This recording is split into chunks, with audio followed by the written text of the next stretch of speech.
Can you hear me? Okay. Hello. Can I have your attention, please? Good morning, everyone. My colleagues, Dr. Rogers, administration, staff, students, and community members. Welcome to our September Board of Education meeting. Hope everyone had a fantastic first week of school.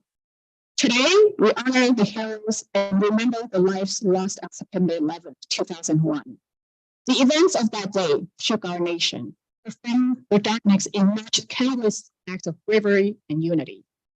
We pay tribute to the first responders, the selfless individuals who rushed to aid, and the ordinary citizens who became extraordinary heroes. Let us ensure that the memory of 9/11 serves as a reminder of our collective strength and resilience. Could everyone please stand for the Pledge of Allegiance, please?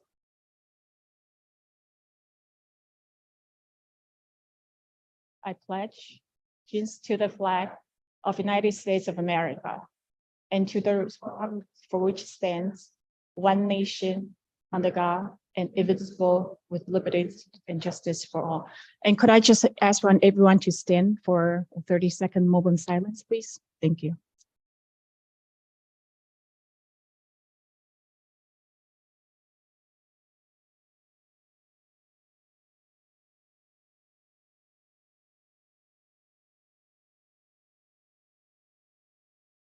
Thank you. And can everyone please remain standing?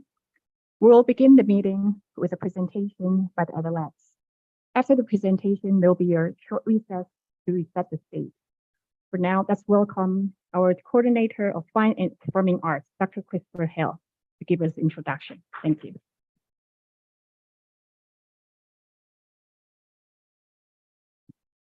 Thank you so much. So today is a very important day. It's, I would say, even a sacred day in our country. As educators, we find ourselves in a situation often trying to describe to young people what it was like to be there in the days following 9/11. And there's that old saying where words fail, music speaks. So while we can't bring them back to those days, I think what we're going to see tonight is a wonderful rendition of our Star Spangled Banner that, for me, brings me back to the days following 9/11, where we felt that pride and that patriotism that our young people are going to instill in us this evening. So please help me welcome the Adelettes, directed by Ms. Kristen Hell.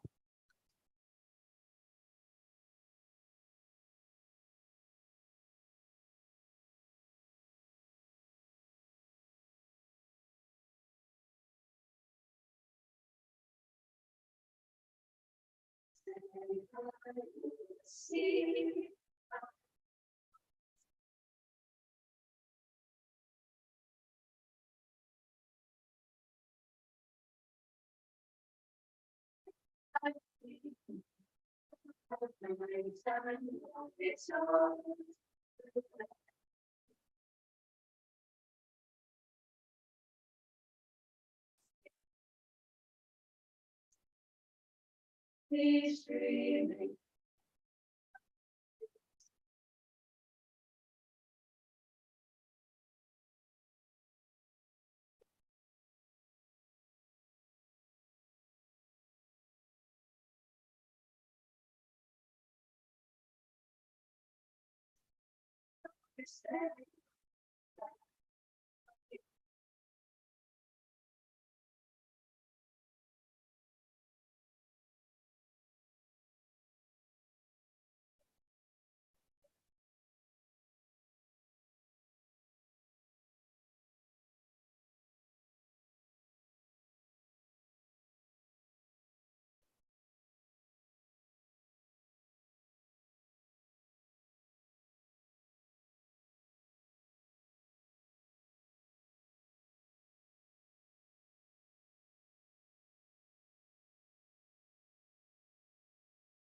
Please be seated.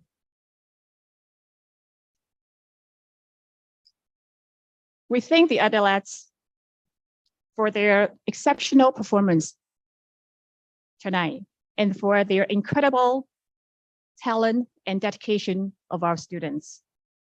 We look forward to supporting their continued success. Thank you. And then now we will be taking Let's give them another round of applause. Thank you.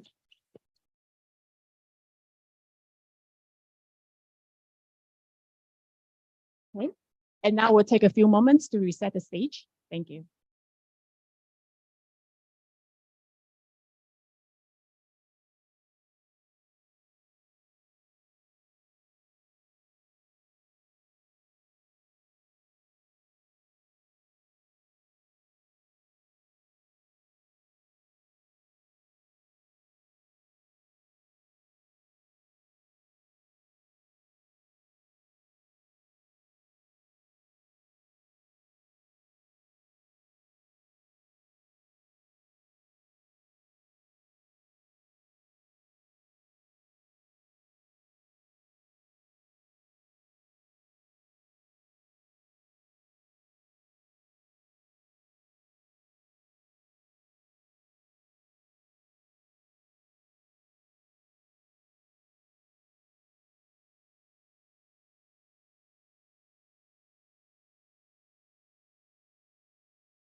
Can I have a motion, please?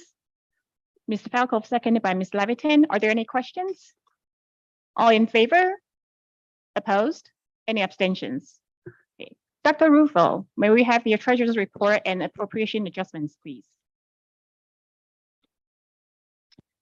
As shown in the treasurer's report, the cash on hand for the month end July 2023 was $64,955,797.41. It also shows that all balances, bank balances for all the cash accounts were properly collateralized and in accordance with the district's banking agreements and in accordance with the district's investments policies. Thank you. Thank you, Dr. Rufo, for the report. May I have a motion to approve Dr. Rufo's treasury report? Dr. Park, seconded by Ms. Kochia. Are there any questions? All in favor? Opposed? Any abstentions? Now we'll move on to Superintendent's report. Dr. Rogers, all yours. Thank you very much. So certainly appreciate the adolescents, and it's beautiful to hear them sing, of course, but it's also stirring to see their own patriotism and pride. And I think we all are inspired by our young people, but never more than when they have the opportunity to do something like they did tonight. So certainly for me, that was a special moment. For the presentation tonight, we have been talking about presenting student achievement data to the Board of Education. I had hoped that we would have access to this year's spring administration of the 3 through 8 ELA, English Language Arts and Math test data, but the state is delayed in getting that data to us. So there will be a notable omission on the chart, and I think we'll just have to circle back at some future date and catch up once we have the data from the spring administration, because there are a couple of data points in there that are important that we want to follow up on. And certainly thinking of this spring as being the first normal year in quite a few, the data point from the spring would be particularly important for us to look at. But with that said, the frame for tonight's conversation around student achievement data is sort of intuitively obvious when you think about school, but bears repeating. And that is that the decisions we make to improve instruction for a young person often don't show up for years, because what we're doing is preparing foundations, and those foundations allow them to achieve at higher levels in the future, but they have to grow in order to attain those higher levels at greater ages. So a lot of what we're doing is looking back on fairly muscular decisions that were made to see if those decisions had the results that we anticipated they would have.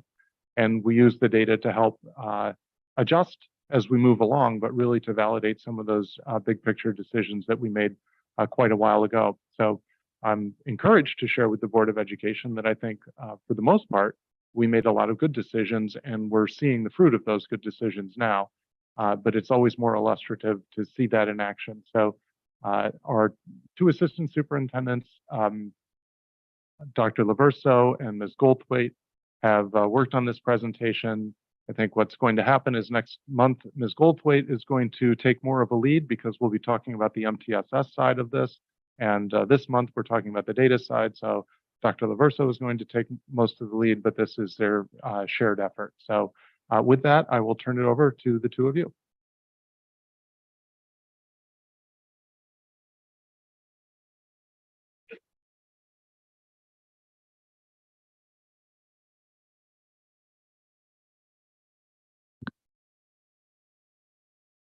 Good evening, Dr. Rogers and trustees of the Board of Education. Ms. Goldthwaite and I are very happy to be here tonight to provide an overview on student achievement data, as well as to highlight some of the trends we've noticed in this data while we were preparing this for you. So since 2015, we've made some important curriculum shifts. After we analyzed our curriculum and resources, we identified areas that we could build upon and expand our instructional practices. For example, in ELA and math, we shifted to a workshop model of instruction and invested in curriculum materials to support these changes. In science, we moved away from cookbook labs and towards inquiry-based hands-on learning experiences. And our team also created a program to support students' academic needs, which is widely accepted as a model program across the region.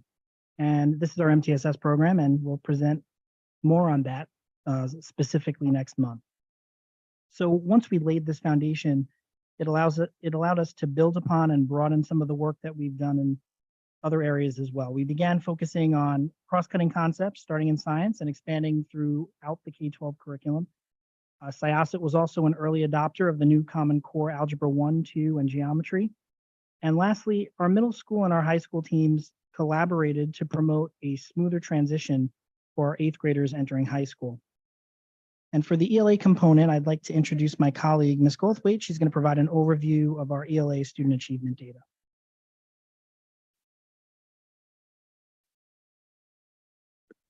So to start our data walk, what we're first going to look at is the results of some of our ELA and humanities.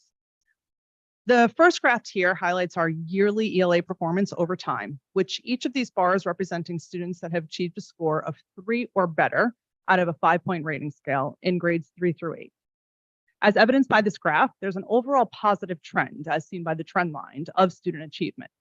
It's important to note that 2021 was not a typical administration, but a one-day only assessment. It was also a hybrid of new and old passages within the assessment itself, so it is a little bit of an outlier score for us to kind of pay attention to. These results, however, highlight the performance of our students over the years with the instructional shifts that we just heard about, shows the evidence here of the growth that our students have had. This next graph highlights our ELA Regents exam passing rate, as you can see, which is close to 100% on a yearly basis. This exam is typically given in 11th grade for students, and it's the only ELA Regents exam that is given during the high school career. The green bar in particular represents the highest level of mastery that a student can achieve, which is a score of 85 or higher on the exam itself. Some items of note to pay attention to here is the red line is actually not a trend line in this graph. It actually represents the regional passing rate, which we can see each year we are always above. In addition to that, it's also important to note that there is no exam that was given during the 1920 school year. And also the 2021 school year is not represented on here, as well as only 8 students took this exam during that school year. However, this next graph actually gives a little bit more specific information to kind of organize a little bit more clearly what we were just able to see on the previous graph. It gives us a more detailed look at our mastery rates in comparison to both the region and the state itself. Once again, important to note, 2020, there were no assessments given, and that outlier right there, 2021, is when only 8 students actually had to take the exam. It also should be noted that in 2022, while there might have been a slight drop in mastery, it's actually not off from our pre-pandemic levels. And for many students, this was the first time in their high school career that they were taking a Regents exam.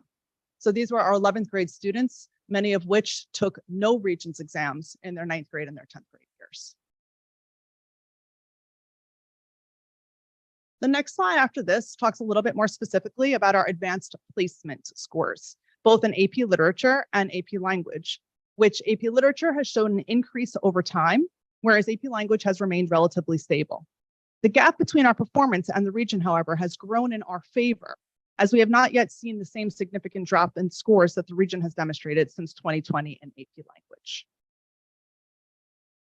Going on to the next slide, this is a little bit more of a focus on the humanities side of things by talking about some of our social studies exams. And I think it's important to know it's relevant to talk about social studies while we're talking about ELA, because it actually does closely resemble what an ELA exam looks like. We have moved away from memorization of facts when it comes to social studies, and it's really more about application and understanding of knowledge. So for US history, I also want to mention there was no exam that was given in 21-22, and the 22-23 test scores did not count. But both graphs actually continue to tell the same story of increased mastery and performance over time. This new framework also was given in global studies, as you can see in 2018-19, as seen with the shift in the rating scales. This shifted what the exam was testing, as well as the way in which we were able to score it. But we were able to once again see that there was an increase over time. So most importantly, what does this mean? First, we have to ask ourselves what worked, and to be able to illustrate some of the increased scores and overall achievement that we were able to highlight. Our focus on providing continuity, both horizontally across grade levels and vertically from one grade level to the next, has supported student learning overall and therefore student achievement. Integration of the workshop model of instruction has also allowed teachers to work more individually with students in a differentiated way, personalizing their instruction overall. We've also enhanced our libraries to provide greater choice in student reading materials that meet their individual levels, as well as providing windows and mirrors for students as we continue to diversify our libraries. We continue to engage in ongoing professional development and incorporate strategies of phonics instruction at the primary levels.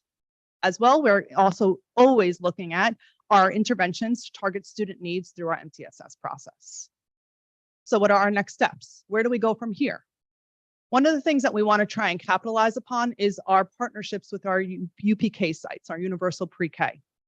We want to leverage our pre-K footprint for our students that are coming in. One thing that we started doing last year is assessing all of our UPK students, utilizing the Burgense inventory 3 times a year to guide our instructional focus with the programs and create yearly goals within our UPK sites. This year's goal happens to be literacy instruction, where we have begun working on the implementation of explicit phonemic awareness, as well as phonics instructions into each of our UPK sites. We also have cumulative UPK folders that are shared with buildings, and we started that this year as well, where the incoming kindergarten teachers were able to have access to what students did while they were in our UPK programs last year. That included things like assessment results, student work samples, and any reports that were shared with families. In addition to that, we continue to look to grow and enhance and expand our K-2 units of study, as well as phonics for all for our students.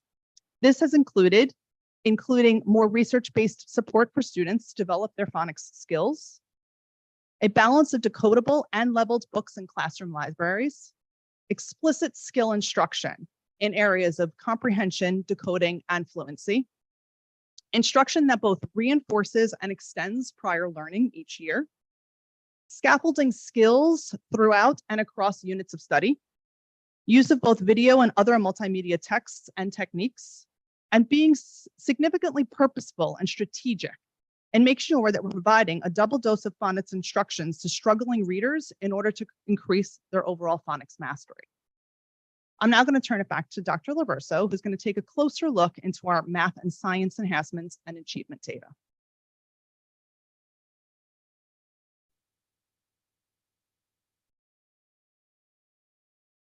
Also, since 2015, we've worked to shift our math content focus from a more formulaic one to one that fosters a deeper understanding of important mathematical principles. And this involved implementing the workshop model. We found that it worked well in both ELA and mathematics. We also provided students with more divergent thinking tasks where they found that there are multiple ways to solve problems, and we gave them opportunities to demonstrate what they know in multiple ways. And similar to the trends that we've observed in ELA, there's been an overall increase in the performance of our elementary school students over time. These trends have occurred simultaneously with our shifts in instruction and our curriculum. Our Regents data shows that our students' pass rate exceeds that of the region. The pass rate in the region is represented by the dark green line. These results have been maintained even post-pandemic. And when we look at the mastery rates on math Regents exams, which are students scoring 85 or higher, we see an even sharper contrast between our students' performance when compared to their peers in the county as well as the state. Our students who take our most advanced mathematics courses also outperform their peers across the country. Across the county. These scores have remained consistent even through the COVID pandemic. Actually, I would say that not only do they outperform the county, they also outperform the global averages across the country as well. Shifting to science, Syosset students consistently outperform the region on science Regents exams as well. This series shows the passing rate on all 4 Regents exams, with the orange line representing the average pass rate for the county. And diving deeper into that, when we look at the mastery rates, meaning again, the students that are scoring an 85 or higher, the gap between our students' performance versus the region is even larger. Our students have a significantly higher mastery rate when compared to the rest of the county and the rest of the state. So you would expect that since our students have consistently performed well on elementary and secondary exams, we would expect that these trends continue on AP exams as well. And this graph shows the performance on STEM-related AP subjects over time. So these average scores include all math and science AP exams, and the general trend has been increasing over the last 5 testing administrations. So the evidence shows that our shifts in mathematics and science instruction has had a positive impact on students. We embraced the workshop model in mathematics. In all of our elementary schools, we shifted our instruction from a more formulaic approach to one that fosters student agency, and we went to more hands-on based science labs, which has increased engagement and students' interest in science. On the horizon, we are offering AP pre-calculus this year, which will allow more of our students to access AP level calculus, whether it's AB or BC.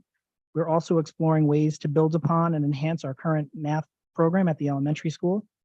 In June, we will have the first administration of the new Algebra 1 Regents, which is based off of the next generation learning standards. In June of 2025, they'll have the first administration of the new Science Regents exam. These are based on the new New York State Science Learning Standards. And this year, the new exams will be administered for grades 5 and 8 as well. And lastly, we're also offering a college anatomy and physiology elective at the high school, which is designed for students who wish to pursue a pre-medical field, whether pre-dental, pre-veterinary, or pre-medical. So the achievement data truly shows the hard work of our dedicated teachers and our students, and these data should definitely be celebrated.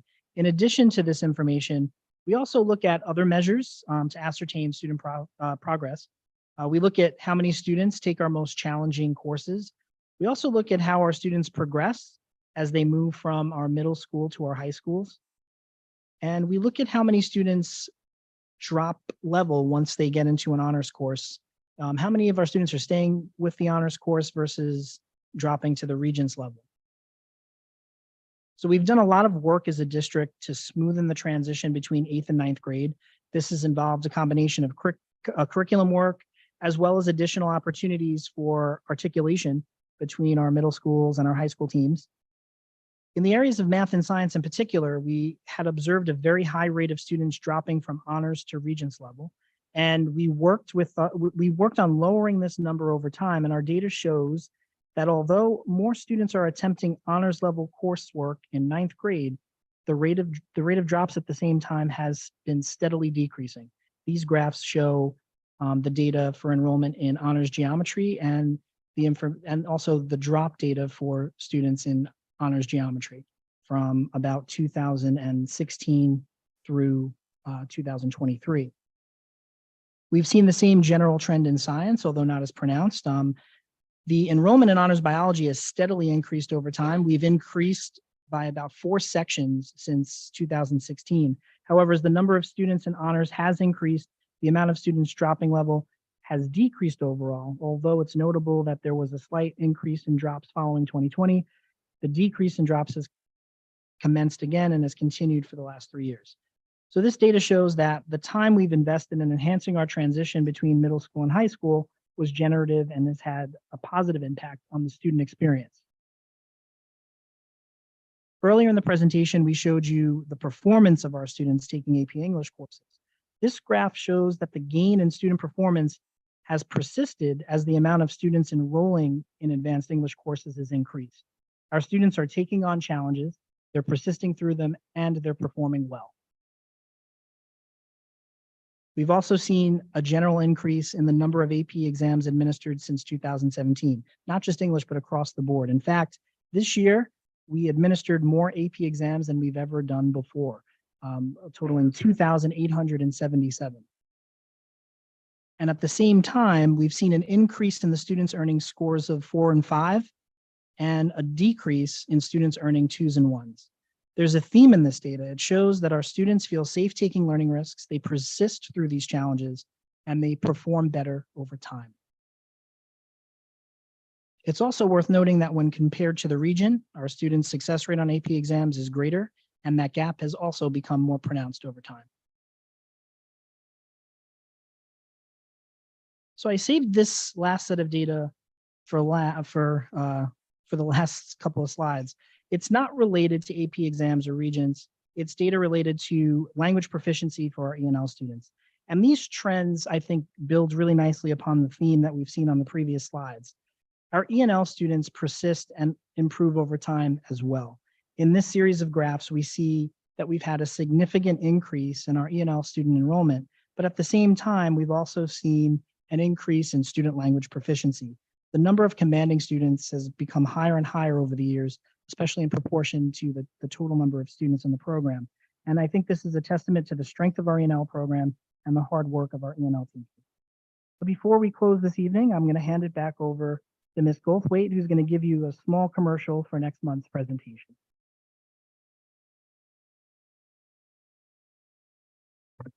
So really what's next? Next month, we're going to highlight a little bit more of our MTSS system, share how we continue to support students so that they can have the access to feel comfortable to engage in higher level content, curriculum, and rigorous material, but at the same time, making sure their social emotional needs are met. Our focus last year in the area of MTSS was creating a more unified approach to make sure we're keeping track of students who receive any kind of interventions and supports, so that could travel with them over time, no matter what building they're in. In addition to that, we're focusing a little bit more on our student behavior and making sure we have supports built into our system so that student behavior can also be worked with and supported through some of our interventionists that we have within the district. And then lastly, making sure that we have an intervention library that's easily accessible for all of our MTSS providers, as well, and most importantly, as by our teachers, who really are the ones to provide our tier 1 level of instruction. Those were our last year goals that we could talk a little bit about. And this year we're creating even more enhancements in the areas of social emotional learning and growth and types of supports that we have available, particularly with some of our new partnerships, as well as ways that we are building and enhancing the interventions that we're going to be utilizing to be able to support students' academic needs. So thank you so much. And here's an opportunity to ask any questions. But Dr. LaVerse is coming Before up the for that board question. does, thank you for that. And we know that, of course, the highest goal for any school district is to work on student achievement. And this has been a lot of data on student achievement. I'm going to step away from the data for a second and just contextualize all of this in the long arc of what we're trying to accomplish so that we see how each of these pieces fits in. So clearly we previewed some of the work that we need to do next. We are coming towards the end of a cycle with our elementary math program. There's an opportunity for us to see what's next. The state has changed its social studies frameworks. We see an opportunity, particularly at the elementary level, to start working towards those new frameworks and providing some new kinds of lessons. You had a preview tonight of what the work that we're going to be doing at the early grades with English language arts and how we're leveraging our new UPK program so that kids come to our institution even more well prepared in kindergarten. But those are tasks. That's not the vision. So let me shape out the vision. So the one thing that you'll see as a consistent theme across all of the disciplines is that we're moving away from rote learning and memorization, and we're going deeper into inquiry, conceptual understanding, and application. And there's really two reasons for that. One is, I think students find it more engaging, and I think our results illustrate that students engage more deeply with the work, they do better because they're being asked to use the most fun part of their brains, not the memorization part, but the imagination part. So whether we're differentiating by using the workshop model or we're moving science into an inquiry, questioning, and exploring and answering phase, or whether we're moving away from just doing a series of operations to solve a math problem to getting to a place where a student actually understands why the math problem can be solved, we're asking kids to think conceptually and to understand deeply. And I was reflecting on a math lesson I saw several years ago in one of our elementary classrooms. I won't embarrass the teacher, but of course she's a superstar. And she had set up 5 stations around the room. Every station was a different way of solving the same mathematical problem. And I'm pretty good at 4th grade math, so I knew how to do all of the ways of solving the problem. But it seemed to me intuitively obvious that station number 2 was the best and most efficient way of getting to the answer that was required. And the teacher had the students rotate around the stations, spend 5 minutes, 7 minutes at one station, solve the problem one way, rotate to the next station, solve the problem a different way, go to the next station. And then after the students had gone through all 5 stations, she asked them a question: which was the most effective way to solve this problem? She asked. And I was waiting for them all to say station 2 because I knew that that was the best and most intuitive way to solve the problem. And so imagine my surprise when different students like different methods better. So the big takeaway is, of course, what we already knew. Kids are different. They learn differently. They think through things differently. If we ask them to engage in a rote and memorization sort of way, it may work for some. Problem 2 might work for me, but it won't work for all. We have to have something that differentiates. So why is this more inquiry-based, conceptual-based approach important? Second reason, not just because it's more engaging, but because we've been able to see for a long time that machines are getting better and better at doing the kinds of rote work that used to be done by people. And no one could have predicted when we made these instructional shifts that the name of the machine might be ChatGPT at some point in time or whatever its successor might be. But it was certainly possible to predict that the kinds of skills that students needed to develop were going to need to be more heuristic in nature. And laying the groundwork for students who are going to become adults to think more conceptually is a way of making sure that we capture the skill that only people have and that isn't easily duplicated by machines. And so all of this is to set the groundwork for the kinds of things that people can do best. So in the future, we will talk a little bit about some of our instructional approaches that leverage this even more. But for the board, I wanted to kind of contextualize this long arc of what we're going after. So we see the data as validation, but not as an end in itself. The end in itself is to fire up more of our kids' brains so that they can do more things and they can explore more of what interests them ultimately down the road. So with that, though, we'll be happy to take prosaic questions about the data itself and or questions about the vision and where we're trying to head. Does anyone have any questions? Okay, Mr. Greco. In the presentation, at times it talks about regional, and then at other graphs, it actually separates Syosset, Nassau, and state. I just want to make sure regional is referring to Nassau. I was also wondering in the drop rate analysis, obviously this has been going down for 5 or 6 years now, and then of course in the last year, it's probably the most pronounced. I'm wondering, do we have any feedback from the teachers or the students as to why this is happening? I'm not saying it's not a good thing. I'm just trying to understand a little bit better about why it's happening. I don't know if you have any specific info.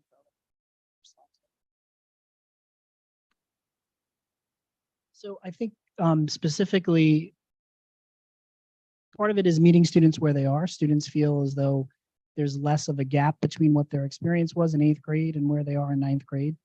Another piece of it is just having a sense of consistency in what we're communicating to families and students during the selection process. When they have those meetings with counselors at the middle school in January, it's important to know what you're signing up for in the following year. And there have been a lot of conversations that have happened with the 8th grade team as well as the high school team. And I think that's improved it as well. So it hasn't scared people away from going into the courses at all, as we've seen the enrollment's gone up, but it has definitely, I think, made it more clear. And I think that's had something to do with the drops as well.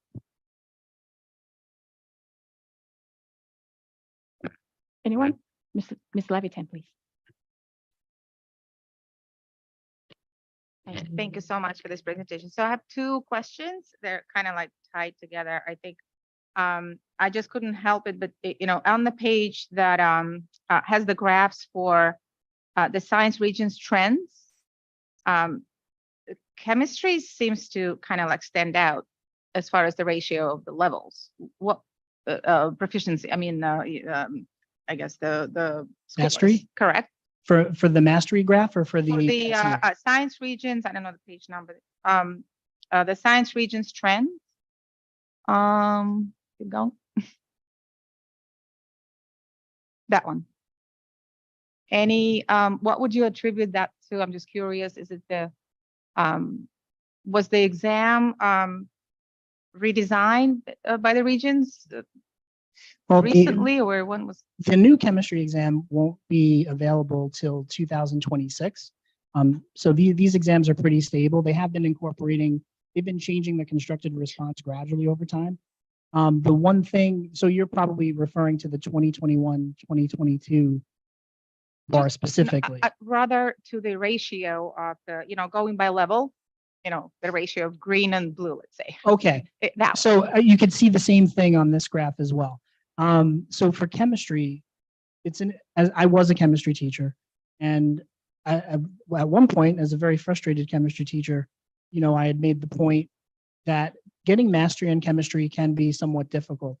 And it's because of the scale. So in order to establish a scale for the regents, you have to engage in standard setting. So teachers go up and look at the testing items and they rate items based on difficulty. So they'll rate an item. Do you think that this item would be likely answered by a student who's passing? And then they also rate an item based on whether or not you think a student who would earn mastery would answer it correctly. And on the chemistry regents, there does appear to be a greater number of easier items. So this is how it was explained to me by state ed when I had called.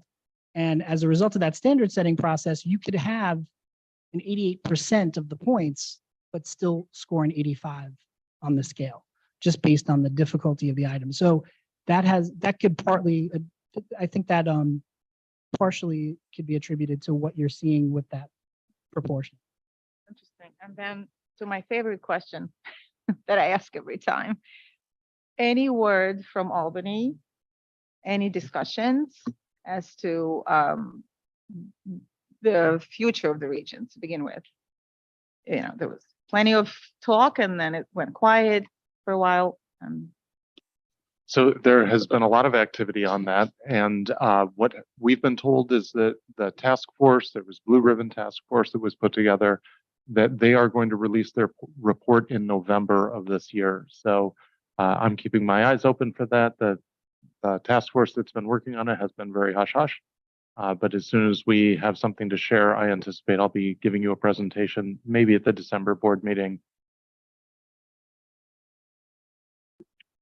Are there any more questions? Ms. Evanson?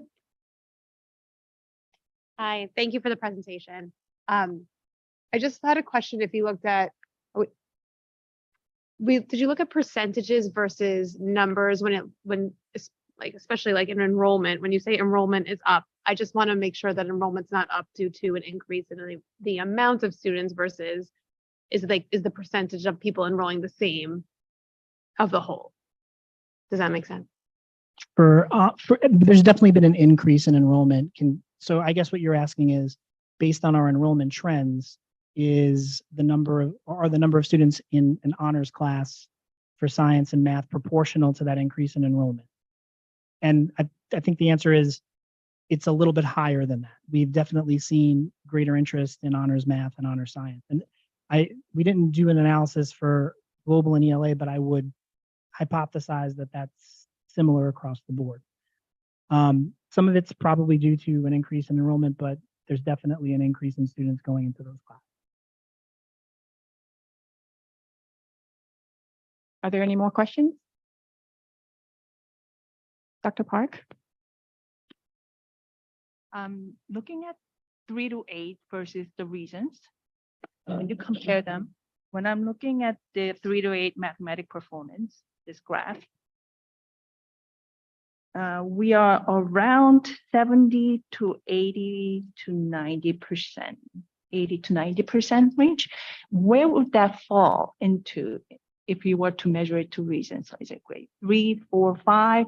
So the reason I'm asking is when we are looking at the graph for the reasons examination, almost 100 for math, algebra 2, geometry, algebra 1 as well. For the recent years, it's 100%. 100% are passing, I guess. Where does that compare to when you're comparing to 3 to 8 graph? In general, I would say that most of our scores are higher than the region, but to be absolutely 100% sure, I would have to double check that. I don't want to say something that's inaccurate, but I'm fairly sure that we're above the region in all of our scores. And the other thing that would be factored in here as well are the number of students that have opted out in previous years. So for regions, for the most part, most students are taking it, whereas for 3 through 8 exams, it's not a 100%. You don't have 100% of the potential test takers taking the exam. Dr. Park, I'm going to try and rephrase your question to see if I understand it correctly. I understand you to be asking, are these scores for 3 to 8 close to getting 100% on the test in the same way that our students are very close to getting 100% on the Regents exams? But if you're looking at the math, level 3, 4, and 5 altogether reach 100% of our students. So I'm going to draw a distinction between the two types of assessments because we love our assessments in education, but they operate differently and they're by design intended to do something different. So the 3 through 8 tests are intended to be tests that students are unlikely to get everything right. And the high school tests are tests of content acquisition.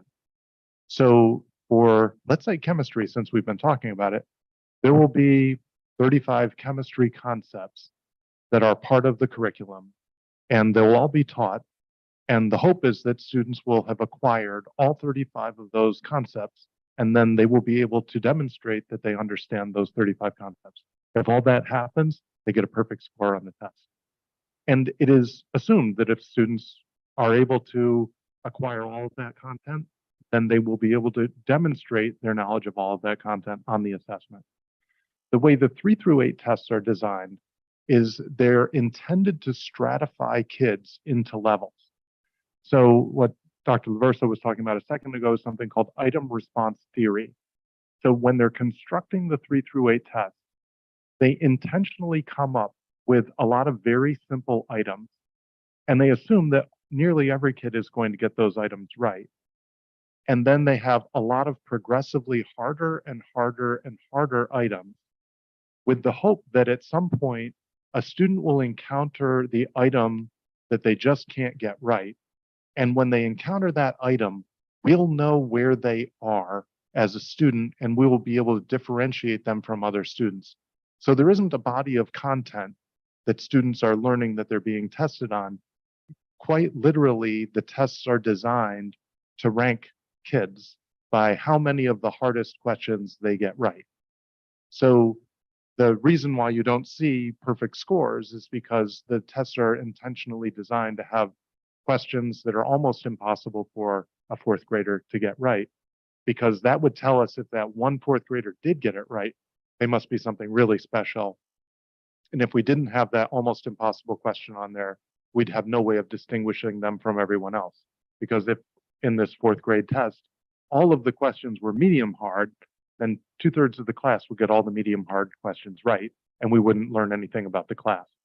So the tests are literally designed in a very different way to accomplish a very different purpose. Ms. Ostrick? Thanks. Thank you guys. I really appreciate the comprehensiveness of the data. I do have a mix of prosaic and sort of larger picture questions. So to start at the prosaic level, are the ELA and math, the elementary level data that we're reviewing, are those averages of student performance across the entire district? And if they're averages, is there anything in the distribution around those averages that is interesting? In other words, are there pockets of very large bimodal distribution? Is it evenly distributed? How do I think about what those averages may tell me if they are in fact averages? These are averages. In terms of whether or not there's bimodal distributions or in normal distributions, ideally, the state would like to have a normal distribution when they create tests. That's not always the case. I wouldn't be able to speak specifically to individual grade level distributions, but there's a lot of data, and there are in some cases, you'll see outliers. But I don't have, in terms of it being bimodal or asymmetrically distributed, I don't have that information off the top of my head. I could look deeper into that for you. Okay. And sort of as a follow-up to sort of how to think contextually about those averages, what's roughly the participation rate in the district for the elementary level ELA reports? Sorry, it doesn't have to be ELA, for the elementary level assessments. The rate of opt-outs has dropped up until recently. I think it was this last year, it went up a little bit again, but up until 2022, I think the opt-out rate was around or just under 20% for ELA and math. That's an estimate. It's not the exact number, but it had gone down from close to 40% 4 years ago. Okay, so in that sense, right, it's hard to say whether or not we have any kind of potential bias in the sample overall. I mean, 80% is a pretty good level. Not knowing what the distribution looks like in a little bit more detail also could sort of firm out that thought process. And the last part is, from your guys' point of view in terms of assessing our performance at the elementary level, do you feel like the elementary data that we're reviewing for testing is the best source of information for us to make a decision? Or does it help to corroborate with things like report cards or teacher reports or surveys? How do I think about your view of this data as the best answer to how are our elementary school students doing? To your last point, I would just add, let me take this question first. I think that whenever you're making instructional decisions, you have to triangulate your data. So, and Ms. Goldthwait would speak to this even better than I can. We would never make any decisions on one data point. It's not good practice. This was a part of an achievement data overview, but there are, in ELA, we use more than just the ELA exams. We use running records. There are teacher reports. We do use the report card, individual conferencing with students. And then in mathematics, there are classroom assessments, other formative assessments that come into play that give you a much better snapshot of student progress so that teachers could make the right instructional moves at the right time to offer just-in-time instruction for kids. This is a summative assessment, so you can look at the year holistically when you get this result back, and there are gap analysis reports that teachers do get where they'll see how their students scored relative to the region. But that is a post-mortem analysis. And in terms of making instructional decisions, we do that in the moment with classroom instruments and more formative assessments. And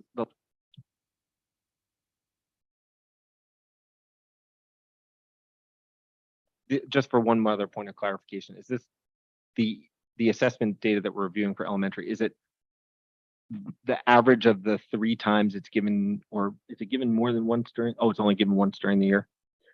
I think you're all right. So these tests are the New York State assessments. Okay. I think what you're referring to are the NWEA, which are diagnostic in nature, and they're more formative.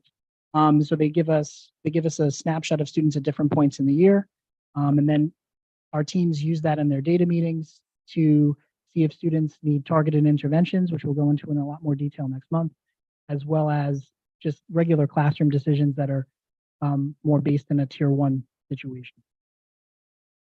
So I think these are all great questions, and I love data. So I do think that there are some interesting things when you get into the breakdown.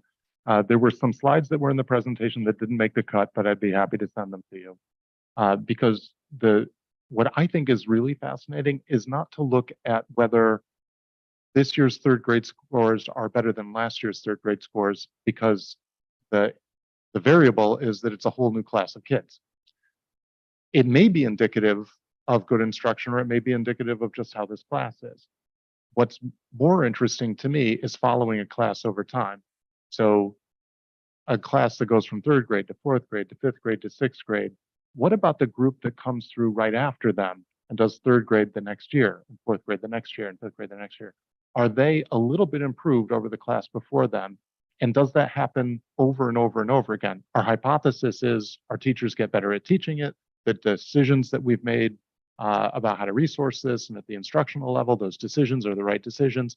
We should see each successive cohort slightly do better than the last one as they encounter the same kind of thing. And actually, that is exactly what we see. But the charts are not very friendly to the eye, but they are, I think, incredibly informative because they're a much deeper way of thinking about what's really going on here at an instructional level. So I'd be happy to share them with you because I think they're great. I think your question about, it's essentially Simpson's paradox. When you're not sampling the entire sample, what part of the sample is not in there may introduce bias into whatever the final conclusions are. So we did do a couple of years ago an attempt to analyze the opt-out population to see if it was stronger than or weaker than the population as a whole by taking one test from the last time the groups that opted out did take a test. And that was kind of inconclusive. It didn't show one way or the other.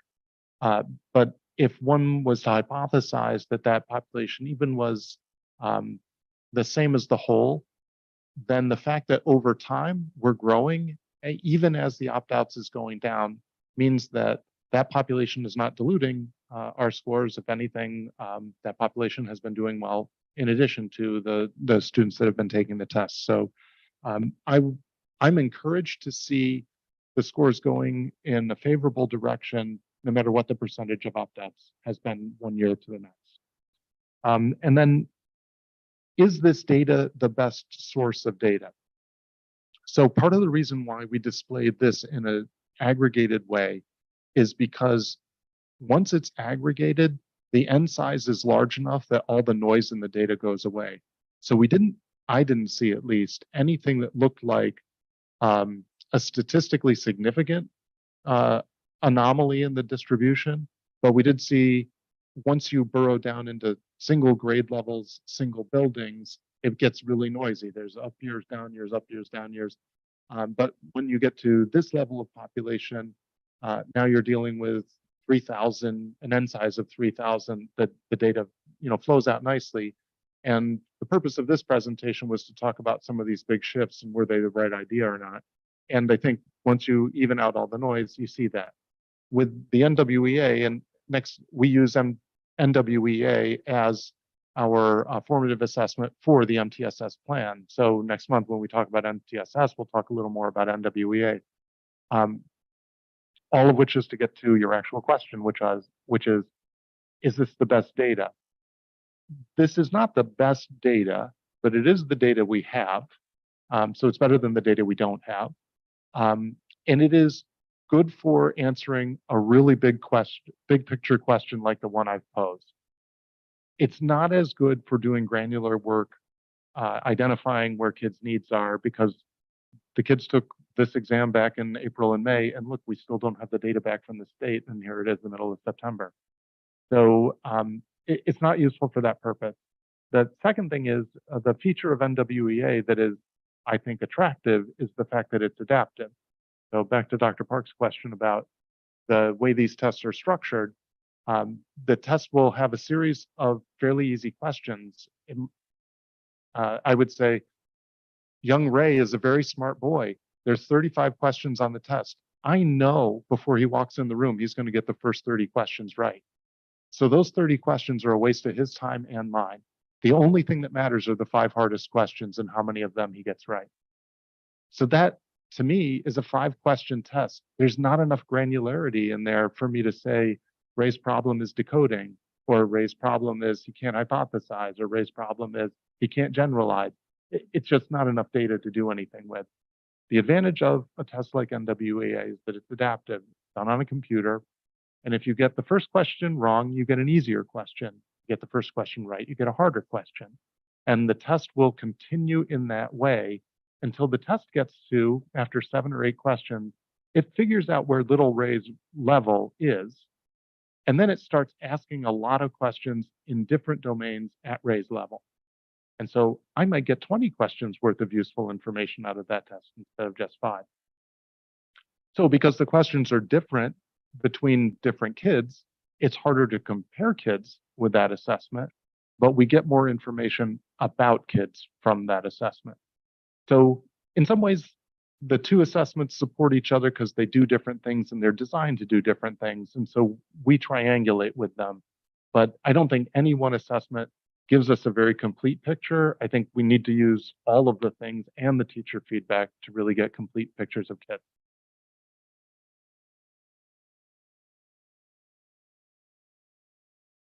Dr. Park? One more question. Is there discrepancy between 7 elementary schools and 2 middle school when it comes to the performances?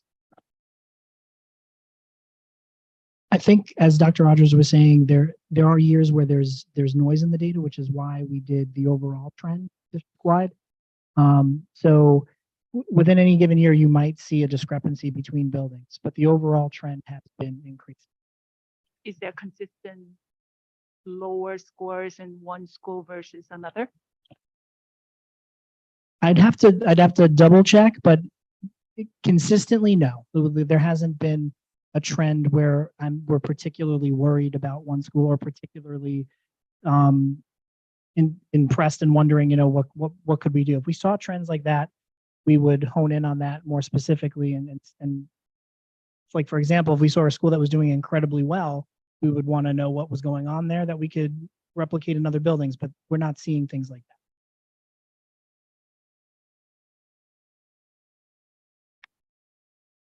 Ms. Ostrick?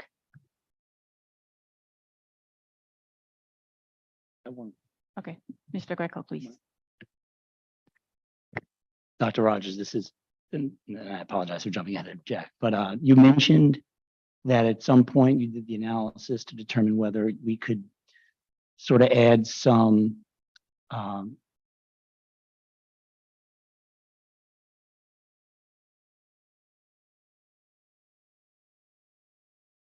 no, I just got my mind thinking about the Aaron Rodgers injury that my phone just mentioned. So, where was I? So you had mentioned that you were contemplating some analysis to figure out whether the opt-outs were affecting the numbers, and that you could then arguably plug something into the numbers that may change them. That was never done, right? Because this goes back multiple years. So this is all raw, and just basically the only effect the opt-outs have is they're not in the numbers. That's correct. I looked at it out of curiosity to see if there was any signal in that noise, and I wasn't able to determine any signal in that noise. It was a couple of years ago, and I just didn't pursue the work on. It was a lot of work, and so it wasn't worth doing again. All right. Thank you so much for the presentation. Oh, you have one more. Oh, I'm sorry, Mr. Ostrich. Sorry, and I just wanted to switch from prosaic to a bigger picture question, which is from the standpoint of our enrollment across the upper level schools, particularly the high school, has there been a noticeable trend in the percent of the population enrolled in the most challenging classes? In other words, is a larger percentage of our student population enrolling in the most rigorous curriculum over time? Is that enrollment data tranched in such a way that we can see sort of the percent of pursuing regions, percent pursuing honors, percent pursuing AP, sort of across the universe of coursework? I'm just curious to see if more and more students are piling into more and more regions, more and more AP courses every year. So I don't have specific percents, but one thing I could say is having 2,877 exams this year suggests that we have a lot of students who are taking more than one AP exam, many AP exams, sometimes in 2 exams in sciences, for example. And those numbers have gone up. Whether or not they're specifically a greater proportion of the overall enrollment, I don't have that specific information, but I'm going to look at it and I will definitely get it to you.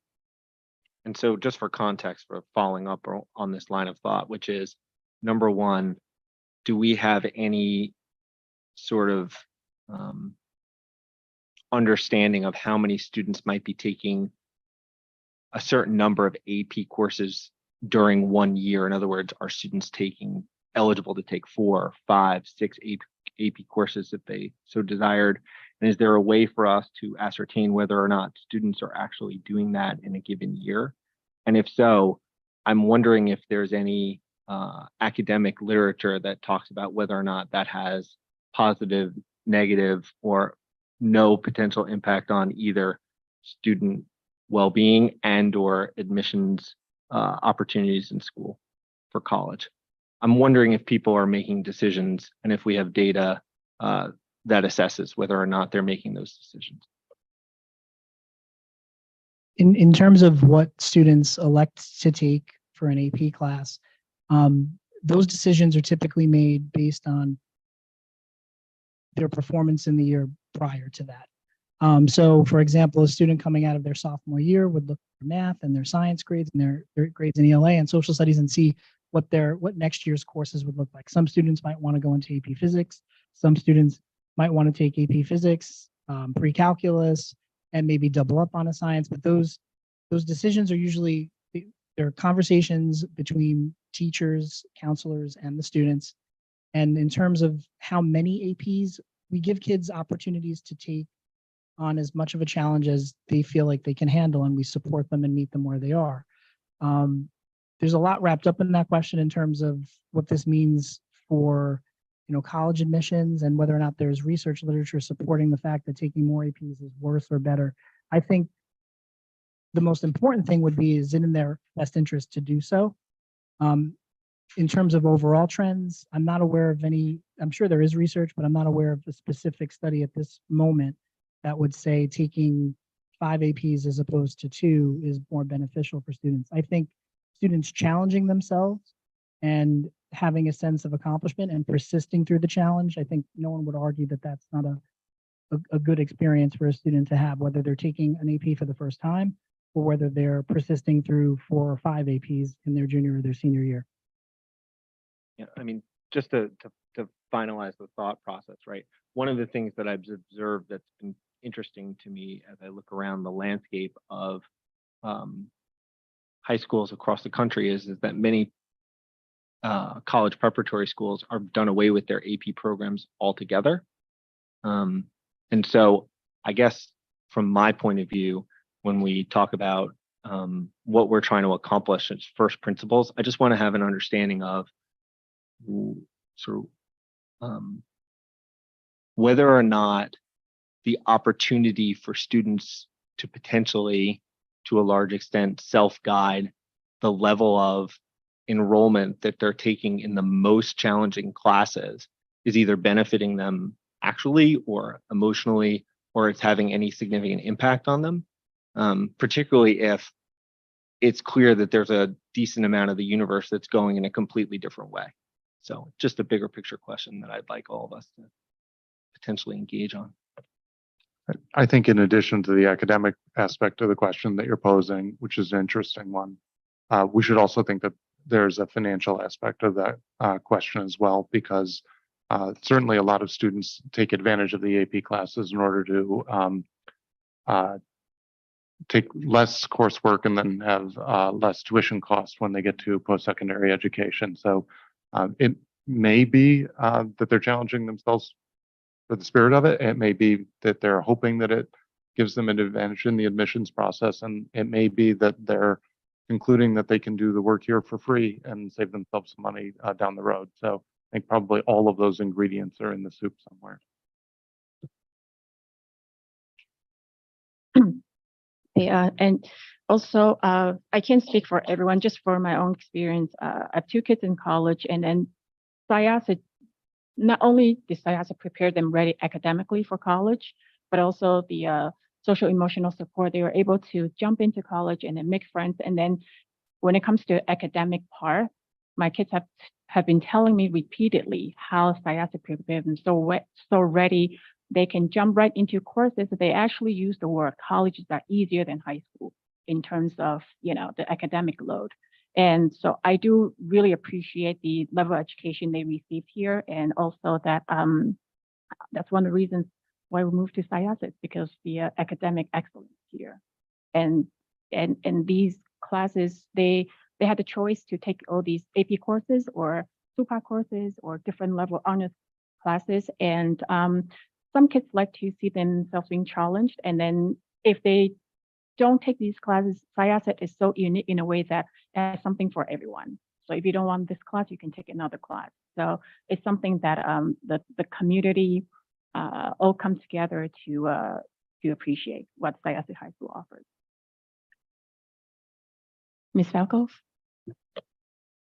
Well, I will definitely second that the kids don't find college to be, in my experience, to be harder than the classes in SIASA for sure, that they go into the classes at college and feel very comfortable because they're used to taking such rigorous course schedules. So I have a couple of questions. So if a child is enrolled in an AP class and there is a financial, you have to pay for the test to take it, but the college that they are taking, that they're going to, doesn't accept that credit, are they required to take the AP test in May?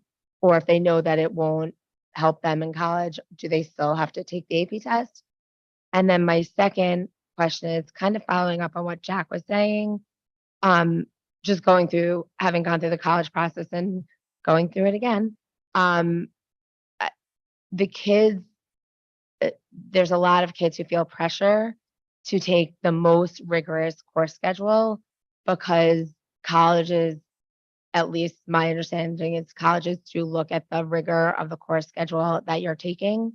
So has there been any kind of study or And has anyone looked into the benefit of limiting the number of AP courses you could take?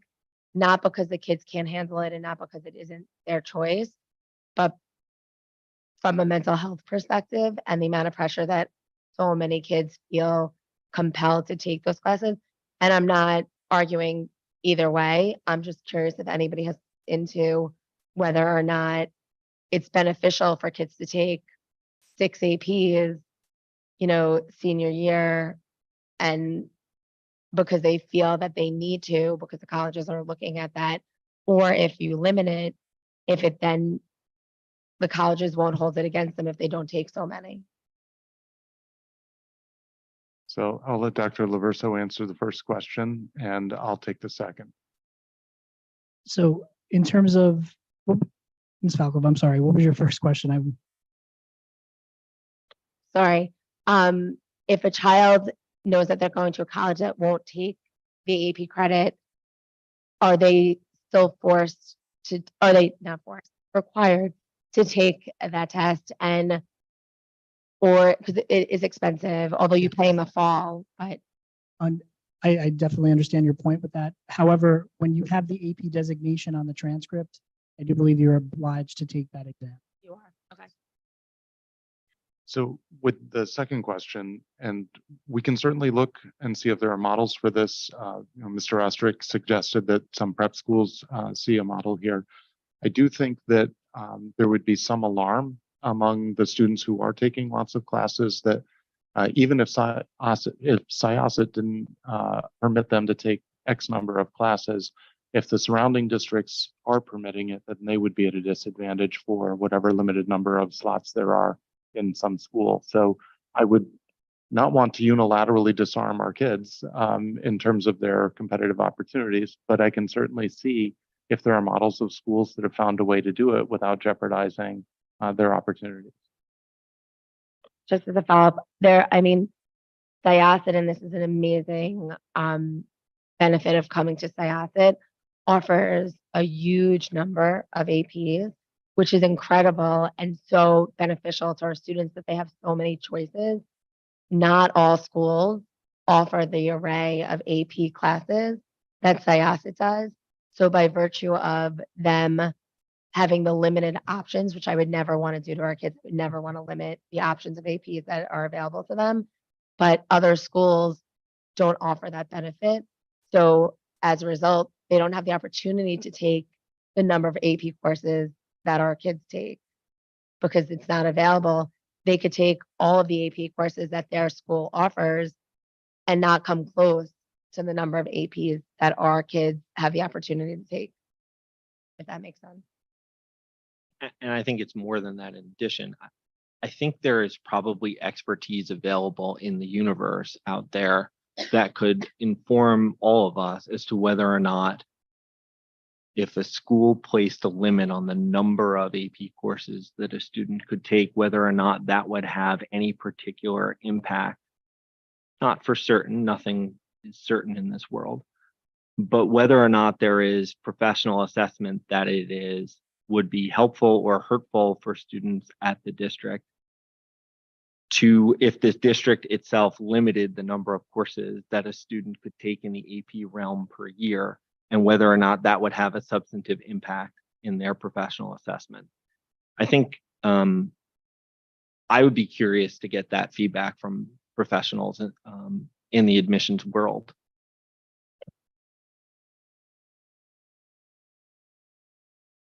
Ms. Levitan? Listening to all points and someone who's going through the, thank God, the last admissions application process with my child, actually hearing all points and we're kind of like in a predicament where we don't want to limit the options. After all, it's optional, correct? On the other hand, yes, our kids are stressed.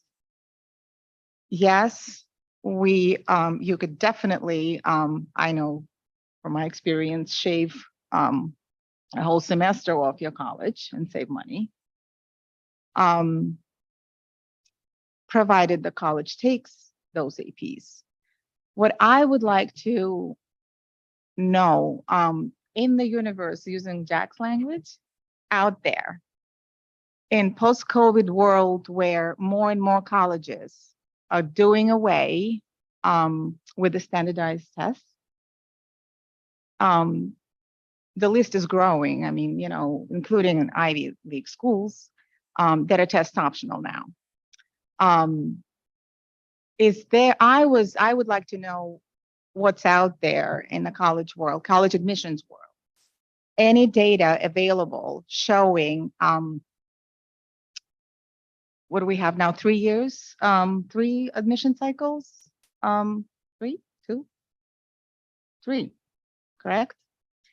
Are they seeing, if they're not bringing back the standardized testing, quite the opposite, more and more schools not requiring tests and more schools making that policy permanent, correct? That means to me that the holistic approach becomes more and more important, which then makes rigor on the transcript twice as important, correct? So how do we then equip our children with all the resources and giving them the opportunity to show that rigor, and at the same time not put them at a disadvantage where they're pressured to take more and more APs. Why? Because in the school profile that goes with that gets attached to the transcript, all those APs that we offer are listed, whereas, you know, you take any school from particularly any other, you know, a lot of other states, schools that offer 0 APs, right? So, you know, the colleges look at a student in a school such as Syosset that offers all of them, better take 6 APs a year if you want to compete, you know, if you want to show rigor. So in other words, I would like to know where the colleges are heading, how they're looking at rigor. Are they reevaluating their criteria at all in the you know, test optional world? It's just, you know, something to kind of like keep an eye on as we evaluate whether or not we should, you know, reevaluate our rigor and what we offer and how many APs we offer. So this is just something that, you know, I would be curious to know, so that we can then make the right decisions for our kids and balance the stress and this future success, you know, and definitely, you know, continue with equipping them with the best education there is. So but it's a very hard balance.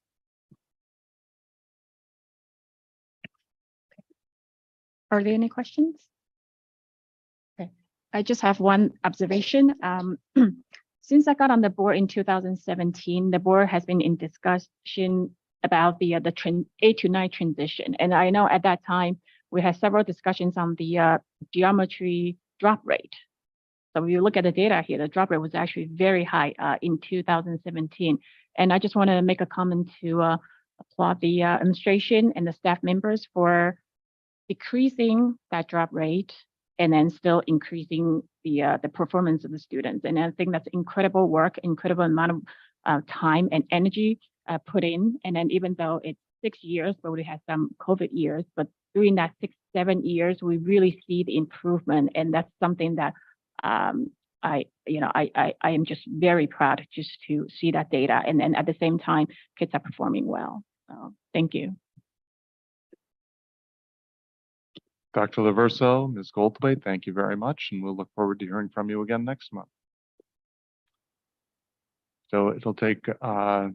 Joffrey a couple of seconds, I think, to bring up my superintendent's report. While he's doing that, I'll just answer a question that I've heard has been circulating in the community about school bus stop arm cameras.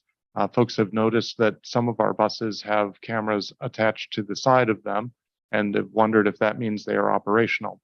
The short answer is no, they're not. The county had originally approached school districts about a year ago about entering into a relationship with the county for a stop arm program. The county administration changed as a result of an election, and the county decided that they did not want to run, the new administration decided that they did not want to run a stop arm program, essentially delegating it to the townships. So 2 of the towns in Nassau County have stop arm programs. Oyster Bay has not yet had a stop arm program. The buses, though, that our provider Huntington Coach uses are part of their fleet, and their fleet services a lot of school districts. Some of those school districts are in North Hempstead, some of those school districts are in Suffolk County. So it makes sense for our fleet operator, Huntington Coach, to have the cameras on their buses. And my understanding is that the cameras are GPS enabled so that they don't operate in a jurisdiction that does not have an agreement to have stop arm cameras. Long story short, no, they don't work when they're in Syosset. Yes, they might work when they're in Suffolk County doing runs for, let's say, the Huntington School District. So if at some point in the future, the town of Oyster Bay decides to adopt a resolution to have a stop arm program, undoubtedly we'll be approached about whether we want to be part of that. Should that occur, I will certainly bring that to the Board of Education for your discussion and decision. But as of right now, just to let people know, they are not enabled because there's no framework in which they could be enabled. But having said that,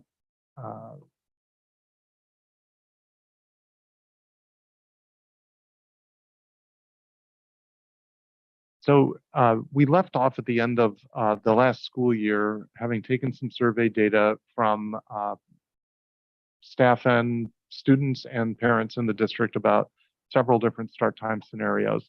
Our hope was to see if there was a path forward for getting some more sleep for our secondary students. What I observed when I presented this data to you back, I believe it was in April, was that there was no approach forward that gained the plurality of support from any one of these subsets of our community. And my charge from the board at that time was to see if we could take this data and use it to try and find yet another start time solution. But we have been unable to find some sort of new insight into the conundrum of transportation. And the bottom line is that we have 2 middle schools feeding into the same high school, and they're across the town. And the difference in time between the 2 makes it almost impossible to try and structure something that would work and really rearrange time in any meaningful way. So I just wanted to follow up with the board, although our impulse to try and see if there was a 5th option was a good one. No 5th option has presented itself. So I know you wanted to talk about that some more, so I'm bringing that for your observation and discussion later in the meeting. Wow. So the board at a previous meeting also asked if I would do a survey of the kinds of processes other school districts have used for developing new mascot and logo to support the new mascot. And so I've looked at quite a few school districts, the processes that they have gone through or are currently going through. And it turns out, not surprisingly, that there are a lot of common features to the processes that they're using. So typically, some sort of an advisory committee is put together. That advisory's composition looks different in different places, who is a part of that committee, and the charge, how much of the process the advisory committee is responsible for, also seems to vary from place to place. Undoubtedly, different communities approach things in different ways, and they have different ways that they customarily get their business done, and that's sort of reflected in the shape and composition of the advisory committee. But most of those advisory committees and school districts will start first with some sort of a value process where they ask, what are the things that we think of when we think of the, let's say, Syosset community? What are the things that we value? And then what would exemplify that in a mascot? What are the sort of traits that we would see as laudable traits in a mascot? And so before getting to actual ideas for what the mascot could be, a little bit of work will be done, reflective work will be done on what do we want it to say about ourselves and what do we want it to reflect as some sort of an image. In every process I've seen, there's in a concerted effort at community engagement, typically through processes of surveys. Sometimes the surveys are used to identify what those values are. Sometimes the surveys are used to come up with ideas for mascots. Often the surveys are used to take a list of lots of mascots and narrow it down to a list of a few mascots. This thing's twitchy, it keeps going on ahead. So often the committees will come up with some sort of a rubric that they'll use to evaluate the ideas that come forward. So if 100 ideas come forward, you have to have some way of thinning out the list. So I thought Weedsport did, it's just west of Syracuse, upstate. I thought they did a particularly good job. And if you click through this link, once this is posted on the website, you'll see there's a lot more detail behind these kinds of things. But their criteria were that any idea would have to use the school colors. It would be recognizable at small font sizes and big font sizes. It would wear well on a uniform, etc. So they wanted it to be unique, not something that anybody else had in the region, something that would be memorable, etc. So they had, I thought, a really good list of criteria to look at as an example.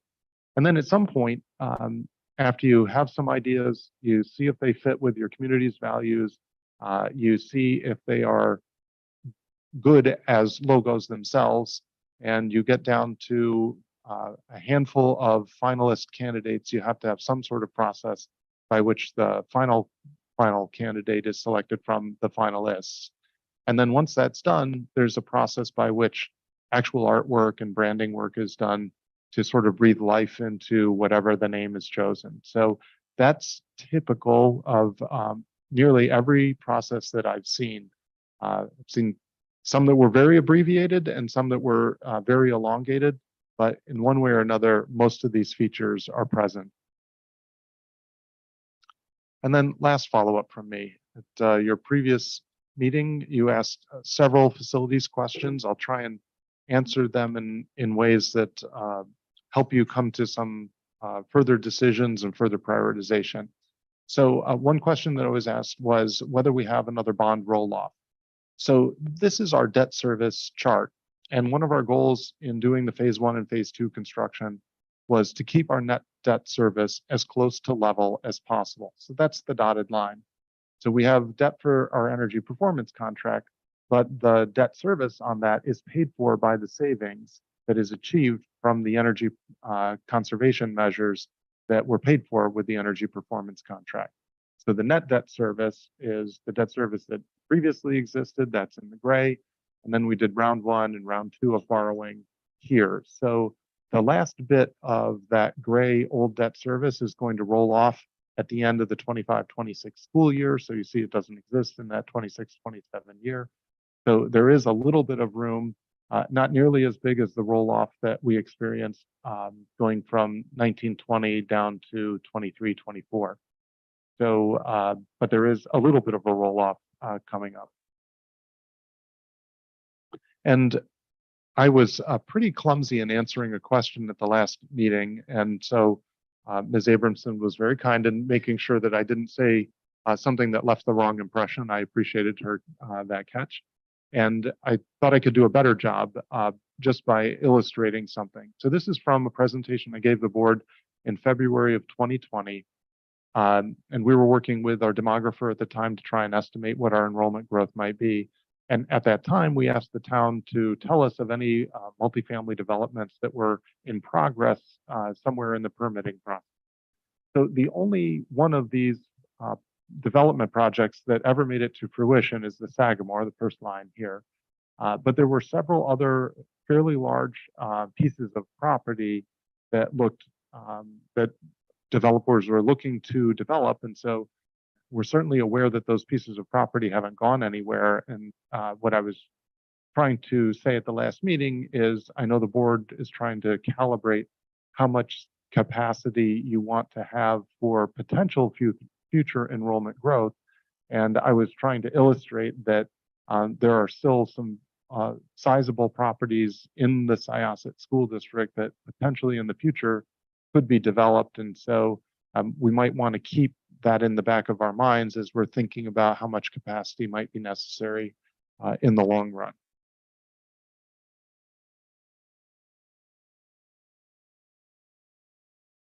I was asked to try and calculate at more of a at the level of the taxes, what would this cost? And so Dr. Rufo and I tried to come up with an illustrative example. And what we did was just for illustration purposes, ask what would $10 million worth of debt do to $10,000 worth of school taxes? And the bottom line is that $10 million worth of debt would increase the $10,000 worth of school taxes $27 a year. So if it was $20 million worth of debt, it would increase the taxes on $10,000 by $54 a year. So obviously we don't know where you're going to go altogether as you look at all these projects, and certainly some homes in the district are paying much more in taxes than $10,000, but because it's a nice round number, it's easy to sort of scale up and think about what you're paying in taxes in order to kind of get an impression of what the cost would be. And then I believe the last question you asked at the previous meeting was whether we could come up with some sort of a break-even analysis of using the Woodbury School for offices that are currently contained here in Southwoods Middle School. So we did some surveys of what office space costs. The range is from $25 to $29 a square foot. We're talking about roughly 5,800 square feet. And that's the yellow and orange lines on the chart. And basically the break even for the debt that would be necessary to rehabilitate the Woodbury School is somewhere in the 24 to 27 year range. Now, a couple of assumptions here. We're assuming that the lease space is going to grow by 2% a year. And the cost of the renovations is 5,800 square feet of the entire 19,000 square feet of the school. So you would want to have some other purpose to amortize the rest of the cost of the rehabilitation of the school. And we don't need as much square footage as is in the entire school in order to accommodate that wing. So two things occurred to us. One is if we do have continued enrollment growth, there are some district-wide offices that are scattered in other buildings. And so if they were taken out of the buildings and relocated to this building, the Woodbury School building, it would free up some space in other buildings. So if there's a building that's tight, that would provide us with some natural growth in space. And if the building is solely used for office space, it would not generate state aid from the state. But if it was possible to house some kind of a program in the building, then it would generate state aid from the state, and that would make the financial calculations obviously much more favorable. So we've started the conversations about what that might look like. I don't have a lot of great ideas off the top of my head. I have some mediocre ideas, but we're going to explore that a little bit further because obviously if there was a way that we could draw down state aid to defray some of these costs, it would make the conversation for the board, I think, a little more interesting. So those were all of my follow-up questions from the last meeting. Certainly happy to respond to questions the board may have in detail on these.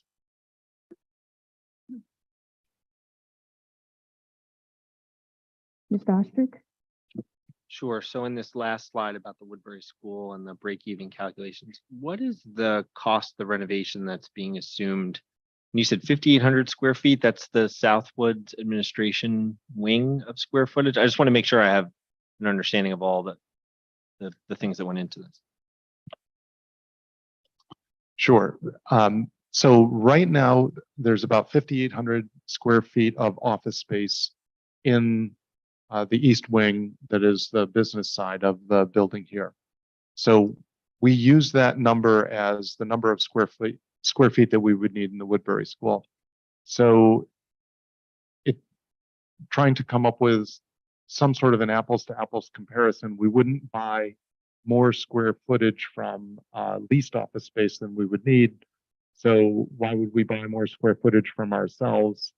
That we looked at the Woodbury School, which is 19,000 square feet, and said the 5,800 square feet that would be used for the office, what would that cost? So you'd still have the remainder of the building, the overall cost of fixing the building, which is in the neighborhood of $10 million, 10 or $11 million. But the office space requirement would probably be a third of the usable square footage, if that makes sense. Yes, and that estimate of the renovation of the school is the estimate that we received last time, which included renovating all 3 floors and putting an elevator in and on and on. Sorry. I think I seem to remember at the time there might have been room for a 2-floor light potential. I just want to make sure that I understand when we're thinking about the break evens that there is room to, maybe it's not 12 million, maybe it's 6 million if we only did 2 floors and left out the elevator, et cetera. I just want to make sure I understand the dimensions of the problem fully. I'm going to start answering this question to buy time for the folks from Elite to be ready with their estimates of where the money goes from that $11 million. What I would say is I recall off the top of my head that the elevator was like $500,000 or something. So I don't think that the order of magnitude that you suggested where we might be able to cut that cost in half is likely, because I think most of the cost is sunk into major building systems that would have to be renovated. That said, I do think that you're right. There are some spaces there that are too small to justify using them. So in other words, I would not advocate for an elevator in that building because it only accesses the top of the tower. There's very little square footage there. I think that's $500,000 not well spent to get to a very small space when you already have more than enough space to accommodate the office needs that you have. So I do think that there's room to shave that estimate. And so now I'll ask maybe Mike, if you could come up and talk about where you think there might be other room to shave that estimate as well, please.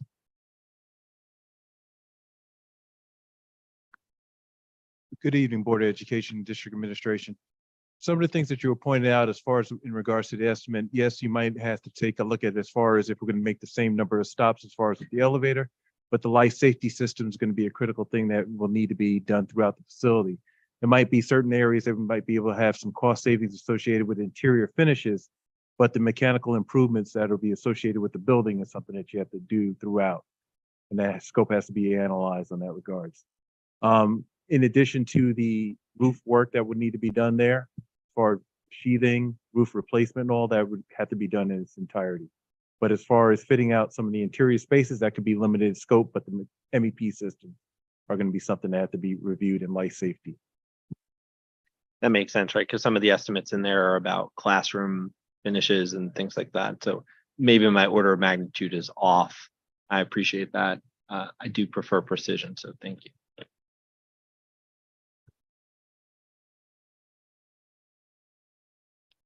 And just to, tag along with Mr. Ostrich's question. So if we were to renovate the Woodbury School, and approximately a third of the space is going to be used for administration, and for that percentage, are we still able to get the state aid if we furnish that? And the second question is that in the future, if we need to use more space for administration, is it permissible to tap into the classroom space to use it for administration, or that the 2/3 is strictly used for classrooms? So the state won't aid a project that is exclusively non-instructional space. So Dr. Rufo has been There's a service that we subscribe to called Questar. Dr. Rufo has been talking to Questar about ways to maximize the aid on the project. These are kind of some big unknowns this early on because we don't have a drawing to show somebody, and we don't have anything really tangible to go on. But I'm going to ask her to just kind of walk through some of the rules about how the state aid works, just so you as a board have an operating understanding.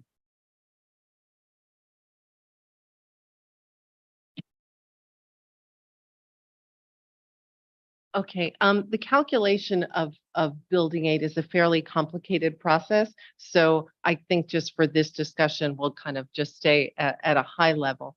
And to reiterate what Dr. Rogers said, non-instructional space is not aidable. And instructional space goes through a variety of measures and indices to determine the amount of how much of it is aidable.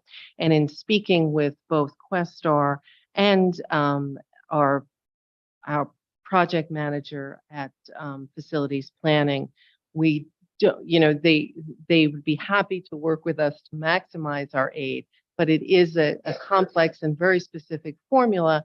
So we would need square footage, building aid units, and all of we need to be further on in terms of getting an estimate than we are now. But that's generally the process.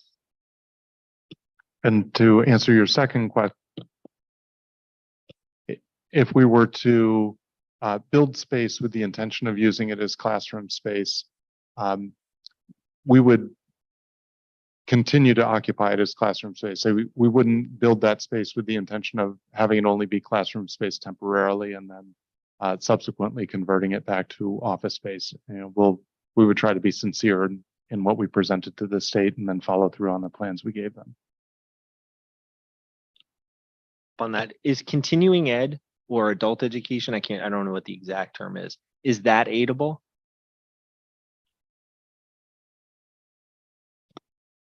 I don't know the answer to that question. I'm going to guess that it is probably not, because most of this, Dr. Rufo used the term building aid units, and that is a euphemism for enrollment. So I think that adults probably would not count as enrollment, but it's certainly a question we can ask. And it's certainly a use that the additional space could perform for us, no doubt, a good use actually. But I don't know that it would generate aid. Maybe we could punt this to the finance committee to come up with some ideas.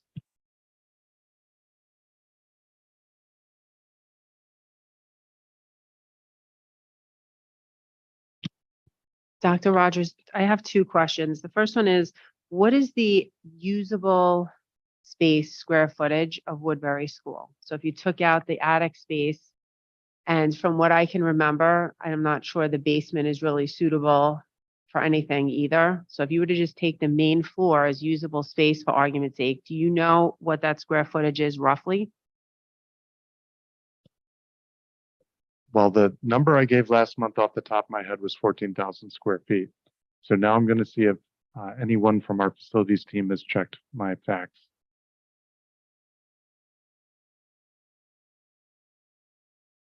Hearing crickets, I'm going to say no, but we will get that answer for you. Okay, please, because I think that number is important for us to understand what we can actually use that space for. Okay, setting that aside, if we could find out that number, that would be great. And the second question I have is, would using a portion of that building, because there was a gym, I was in that building over a year ago, so I have to go by memory. A portion of that was a gym. So the ceilings were high. It had the wood floor. I don't know if it would have to be replaced probably, but it has the bones of being a gym. Could we use that space to facilitate any of our sports programs? Would that be, if we can pitch that, would that help us with any state aid, since that's technically physical education, part of the curriculum, and it is student usage?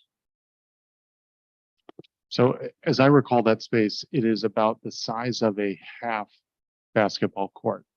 So it would not be a full-size basketball court. It would be just like the half court. And while the ceilings are high, they're not as high as what we might imagine a regular gym to be. So we can also look into that idea, but I think it's also unlikely to be for the state to count it as a phys ed station. That's the terminology that they would use for it. It would need to be attached to a building where it was used for phys ed instruction as part of the weekly rotation through classes. And obviously it's kind of removed from Walt Whitman for that kind of a purpose. Even for after-school sports, would that be considered any of the teams? Because from what I'm remembering, and again, I'm going off memory of over a year ago, that room was partitioned, if I'm not mistaken. There was a front and a back to it. It looked relatively large to me. I believe you that it's half a basketball court, but I'm saying, would there be any way to utilize it, even if it was for elementary school sports, maybe not for the older kids, but for the younger kids? I don't know. I'm just throwing it out there to try to figure out a way of how it can be, how we could try to get any funding for it. We'll look into it. And of course, now that you've given me the idea, the first thing I'm going to do is see if I can fit a volleyball court in there.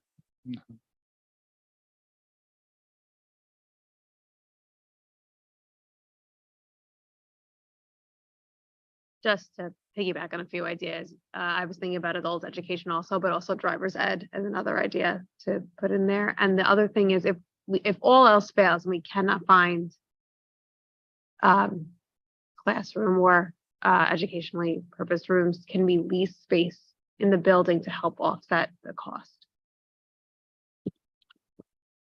The answer to that question is an easy one. Yes. Ms. Levitan?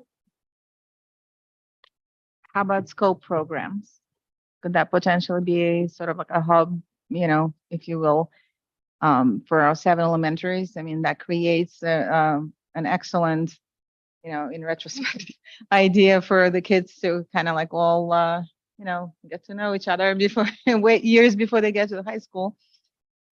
Just, again, throwing out there.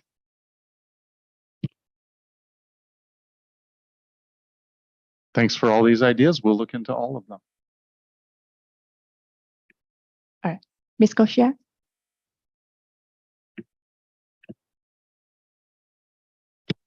I have one more thing. What about would it be possible to put in that space from the high school, our program for the special education for the like 18 to 21-year-old? I'm sorry, I don't remember what the program is specifically called, but it's like the life skills program. Would it be possible to put that program so that would be taken out of the high school, which would then free up maybe a few classrooms or a section in there and bring those students to that building? That would be part of education. Just another thought, that's all.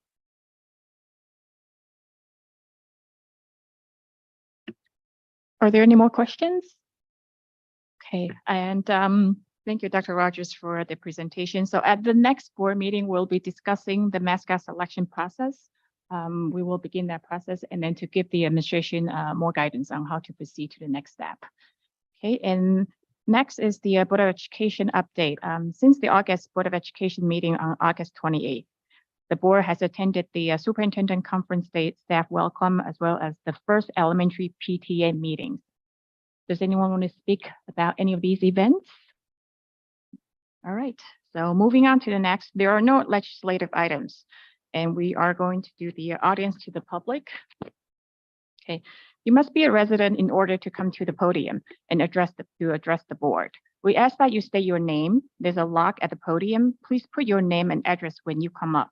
If we can get a response to you today, we have a way to contact you. In addition, you'll have 4 minutes to speak initially. At the end of the 4 minutes, I'll ask you to take a seat first. After everyone in the audience has a chance to speak once, you may come up for the second time again. We don't allow the speaking of a particular staff or student issues due to privacy law. There's no polling of board members by speakers. We thank you for respecting the rules and the procedures. With that, if anyone wishes to speak, please come up to the podium.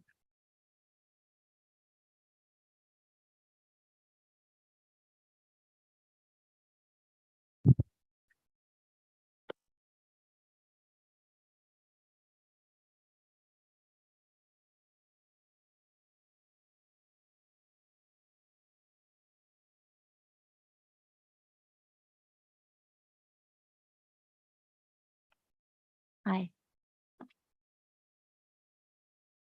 My name is Dari Urrutia. I live at 184 Cold Spring Road. I have a ninth grade son in the high school, naturally, and a fifth grader at Berry Hill.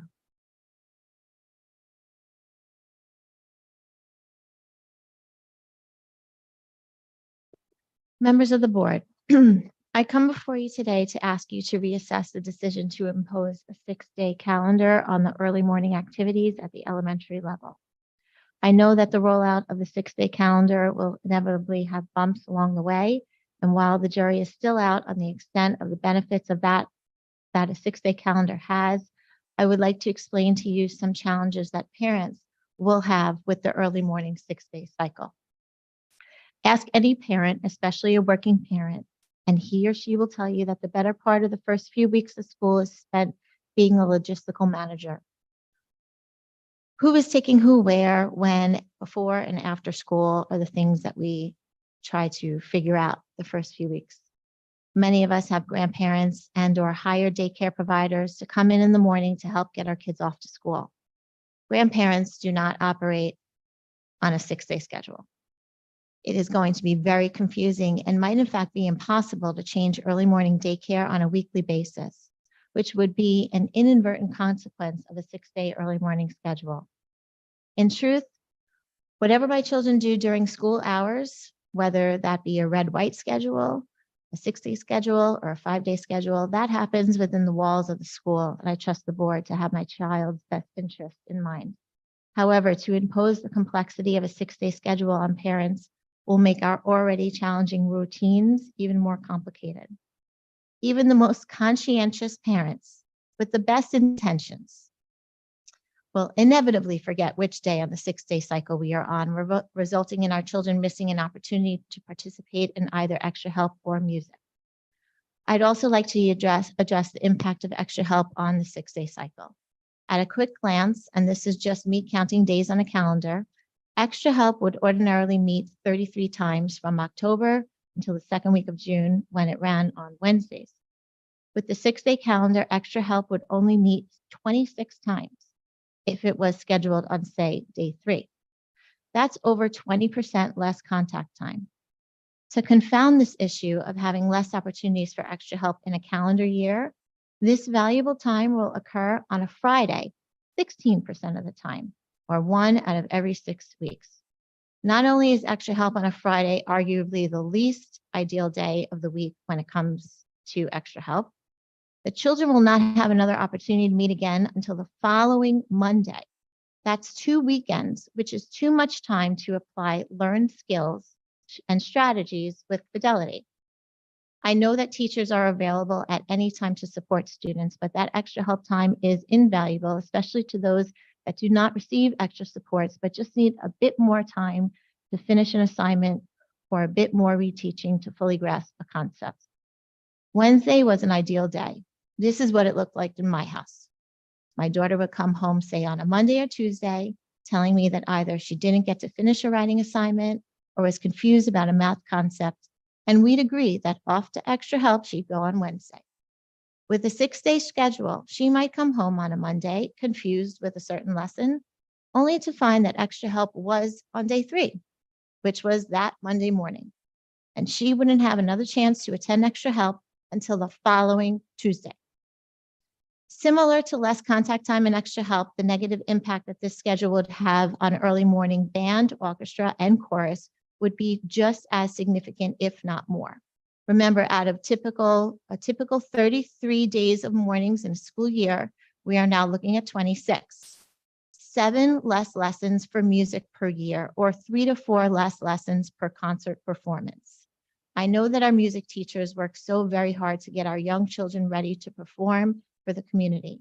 They already feel, I'm sure, that they don't have enough time to get the children ready, and now they will have even less time. In a district where some music teachers are teaching in the classroom on a cart. Miss Lucia, your time is up. Oh, sorry. Would you like to come I up the tried- second I time? tried to time it. You can come up the um, second time when everyone else has a chance to speak. Okay, no problem. Thank you. Thank you. My stopwatch isn't working. Thank you.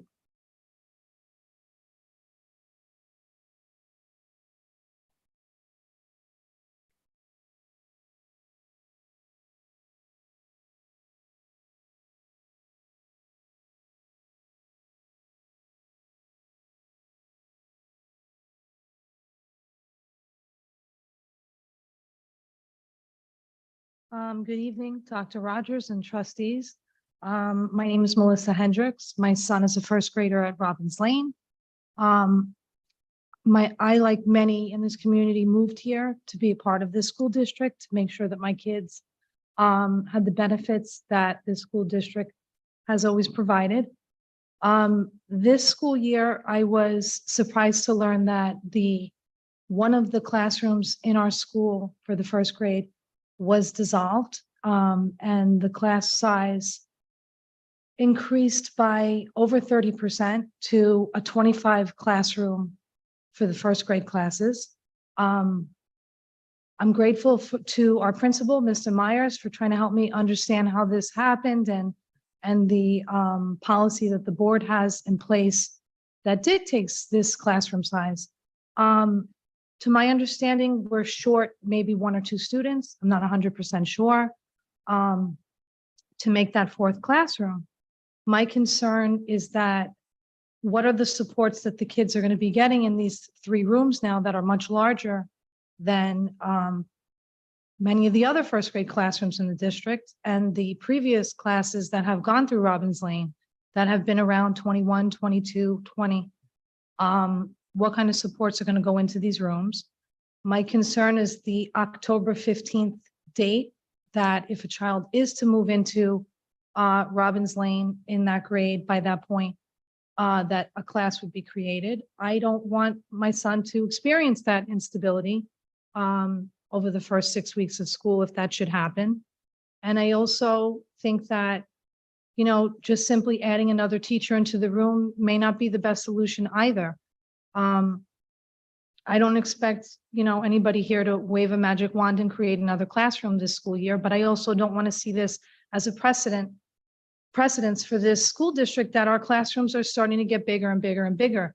The governor has passed regulation for the city of New York to reduce their classes to 20. For us to be here, sitting here in Syosset, in a school district like Syosset, and talking about a 25 classroom first grade class seems a little against what this Board of Education kind of has stood for and has, provided our students for all these years. So the other comment I wanted to make was that there was no communication to the parents, and I found out accidentally, and I don't believe that most of the parents in my grade have any idea that these classrooms are 25 kids. I've spoken to a couple of parents. Everybody's kind of surprised to hear about it.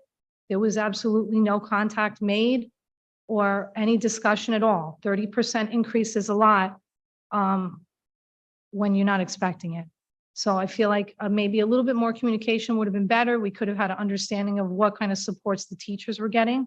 I don't know that from their perspective that it's fair to expect a teacher to connect social emotionally with 25 kids and make sure that their needs are being taken care of. If there's any special needs in the classroom that need to be addressed, it's less likely to be addressed by a teacher who's stretched across 25 students. So I know that not much can be done for this school year. That's already passed. I wish there was a different process involved where we could have had an idea that this was happening. But going forward, I would like to see that a 30-year-old class size rule that this board voted on, I think in 1990, is something that can be looked at going forward from a perspective of the amount of research that has gone into in the last 3 decades on class size. And seeing that the state is moving towards smaller class sizes in a district the size of New York City, and here we are going larger. Thank you for your concern. Thank you. Thank you. Anyone else coming for audience to public?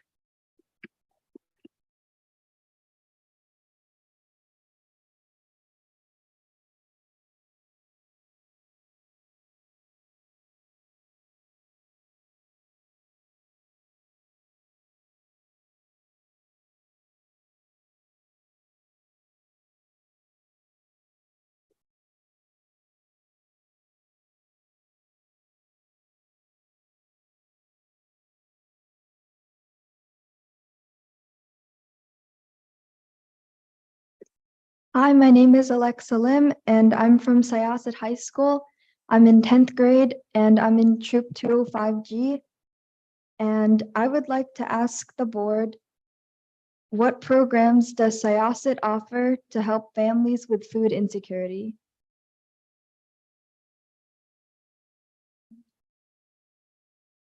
Oh, and I'm Brandon Lim. Also from Troop 205. I'm a sophomore in high school, and I would like to ask the board, how can young people help solve the issue of food insecurity among children?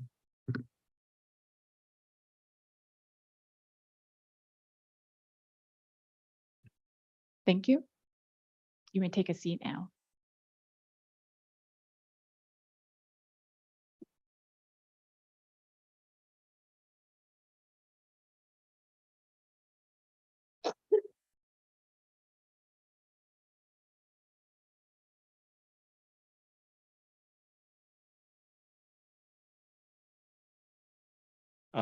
Carrie Ho, 61 Yukon Drive in Woodbury. Members of the Board of Trustees and the administration. First off, thank you all very much for your commitment and the effort you spend on our children in this community each and every day. It definitely doesn't go unnoticed. I'm here this evening to speak about the district's policy on facility usage permits, including vendor insurance requirements. As the Board of Trustees and many in the administration may know, I am currently involved with a 501c3 nonprofit that was recently created to offer the children in this community a safe and fun environment for developing their confidence and athletic skills while competing at all levels. In addition, our mission includes the goal of fostering sportsmanship and respect within this community. To that end, in order for our organization to obtain the required permits to utilize the district's facilities, we have spent a significant amount of resources and went through various obstacles to ensure that we met each of the district's requirements, and are pleased to say that we believe that we have been finally approved. We're humbled as our community has been extremely supportive for the need of an organization such as the programs that we have created, and have made significant progress with our registrants. As we are around the corner from our target start date of September 26th, which we discussed months ago with the administration, we are still waiting for confirmation of the exact gym location and start date. With the start of school, understandably, numerous families within the community have registered with our organization and are planning their children's schedules and are asking us daily for confirmation of a start date and location.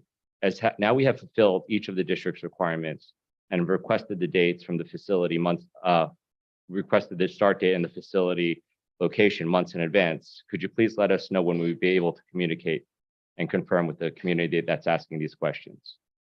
On a related point, I understand that Dr. Rogers has fielded many questions and concerns regarding the district's revised insurance requirements for organizations and vendors using the district's facilities. I also understand that from comments made by the trustees and the administration that these changes were made to ensure the safety of our children, the community, the district's assets, as well as a significant amount of savings for the district. I commend you for the work that was done to achieve these goals. I also would like to share our firsthand experience with the process, as it was not easy, requiring numerous meetings, phone calls, and discussions with attorneys, insurance brokers, as well as our organization's board members, but in the end, we got it done. Although we would have preferred not to have spent the resources to meet these requirements, we understand the importance of it. I have heard that the administration and the district is now considering easing the requirements and even grandfathering some organizations and vendors. I would like to emphasize that it can be done, and would like to know why the district is now considering easing these requirements, and what is the criteria for now changing the requirements if they do, and how will affect the intended goals that I stated earlier, including protecting the district, its constituents, and the savings. Thank you. Thank you. Anyone else who would like to come up to the podium? Ms. Lutia, would you like to come up again?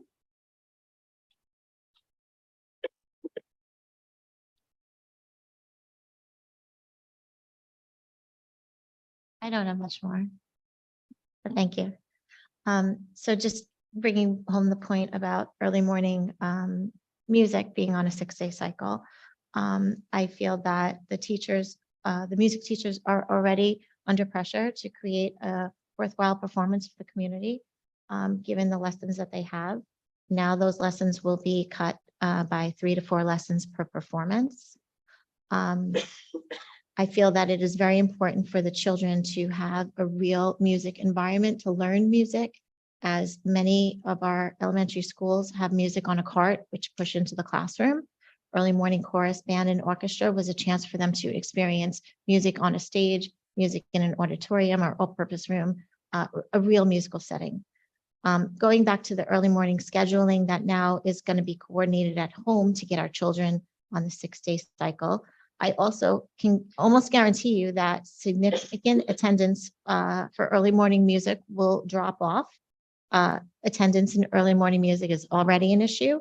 Now that you're putting the imposing the schedule on the parents to bring our children there, we will inevitably not be able to comply with the 6-day schedule. And so I'm worried that the children will not be able to attend fully when it's on a 6-day as opposed to a 5-day. So I just implore you, the board, to reassess imposing a 6-day schedule on the early morning extra help and music before these activities begin in the next few weeks. So thank you. Thank you. This closes the audience to public.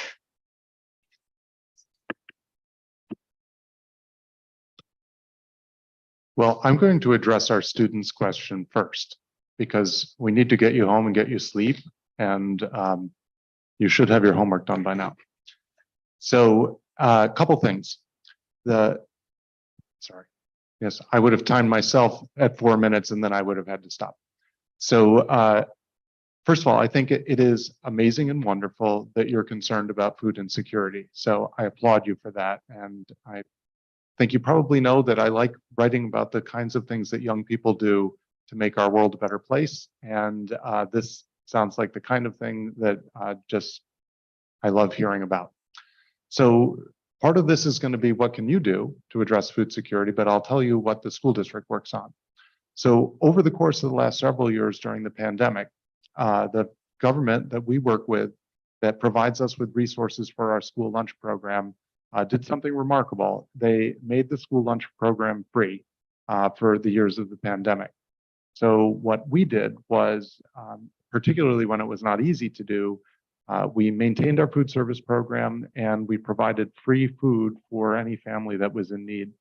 So we had a pickup program where families could come and pick up a week's worth of food from the school district. All of that was managed by Dr. Rufo and her office and the Earmark Food Service program that we work with. And I have to say, it was one of our finest moments, one of my proudest accomplishments that the district had. And I felt like we were able to use our facilities, our people, our expertise to really help with families that were going through difficulty during the pandemic with their own food insecurity. Going forward, the district does have a breakfast program and a lunch program, and families that are unable to afford those programs are able to take advantage of free food at either of those programs. The district itself is not in a position to provide free food to the community outside of these programs because there is a prohibition in the state constitution that says that we are not allowed to give a gift of public funds. So if we were to give free food or free anything really to somebody outside of the context of one of these other governmental programs, the district would be at risk of violating that provision of the state constitution. But there is nothing that prohibits us from working together to raise money, to work with charities. I know that there are kids at the high school who are raising money for Island Harvest and other kinds of charities. I probably shouldn't use specific names. But there are a lot of really great charities on Long Island that our young people work with. And what I would suggest you do is you talk to your building principal, see if you can find some like-minded friends who want to work on this, and find somebody from the building to help sponsor and guide you. And I think you'll be amazed at the number of people who want to be part of an effort to help your fellow Long Islanders. So I really applaud you for that. And if you want to make a graceful exit and go home and catch some sleep, that would be a good time. But thank you for your willingness and your interest in this topic. Ms. Chang, I don't know if you want to say anything on behalf of the board to the young people. Yeah, it's definitely very encouraging to see students coming to talk to the board about this issue. And this is for Boy Scouts and the Girl Scouts too, such a great foundation for community. And I really just I am so proud of them to see that they are coming up to we actually solve the problems that we might have in the community. Thank you for your time.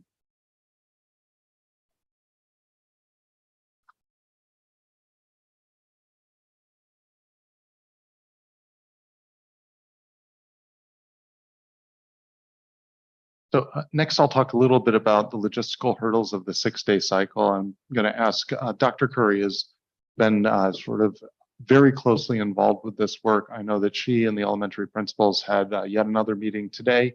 With any new initiative, there's always some growing pains. And what I've learned over my 30 years is that there is no perfect way to do anything. Every decision that you make involves trade-offs, and you're hoping to balance out you get more positives than negatives out of the changes that you make. And that's when you end up making the decision to move forward. But I do think that we can sand off some of these rough edges. And so Dr. Curry, if you wouldn't mind, please. Thank you very much. And thank you so much for your input, because one of the important factors that we may not have is the perspective of what it is to live it in the household.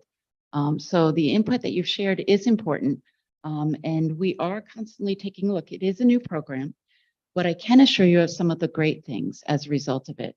It's allowed for us to secure the specials during the day, adding an additional 10 minutes to the music specials as well as the others. So across the 6-day rotation, the students are going to have more hands-on, more application time in all of their special areas. So we're very excited about that. Another good piece of information that I hope is well received is that this year, with the way the class sections have played out in each of our buildings, we no longer have to have music on a cart. That was something that we had to put in place. We knew that it wasn't the most optimal, and we are working to make sure that we can provide proper instructional spaces for everything. So that was another good product from this.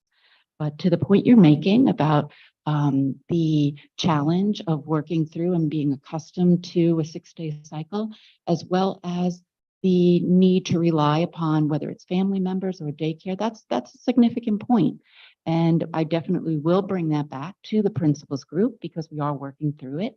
We met today at length to talk about some of the nuances. And this is definitely something that we can look at and certainly take measures to make better. One of the benefits also in working with our transportation office in years past, parents whose students were on the smaller buses had to make frequently requests for transportation in the morning.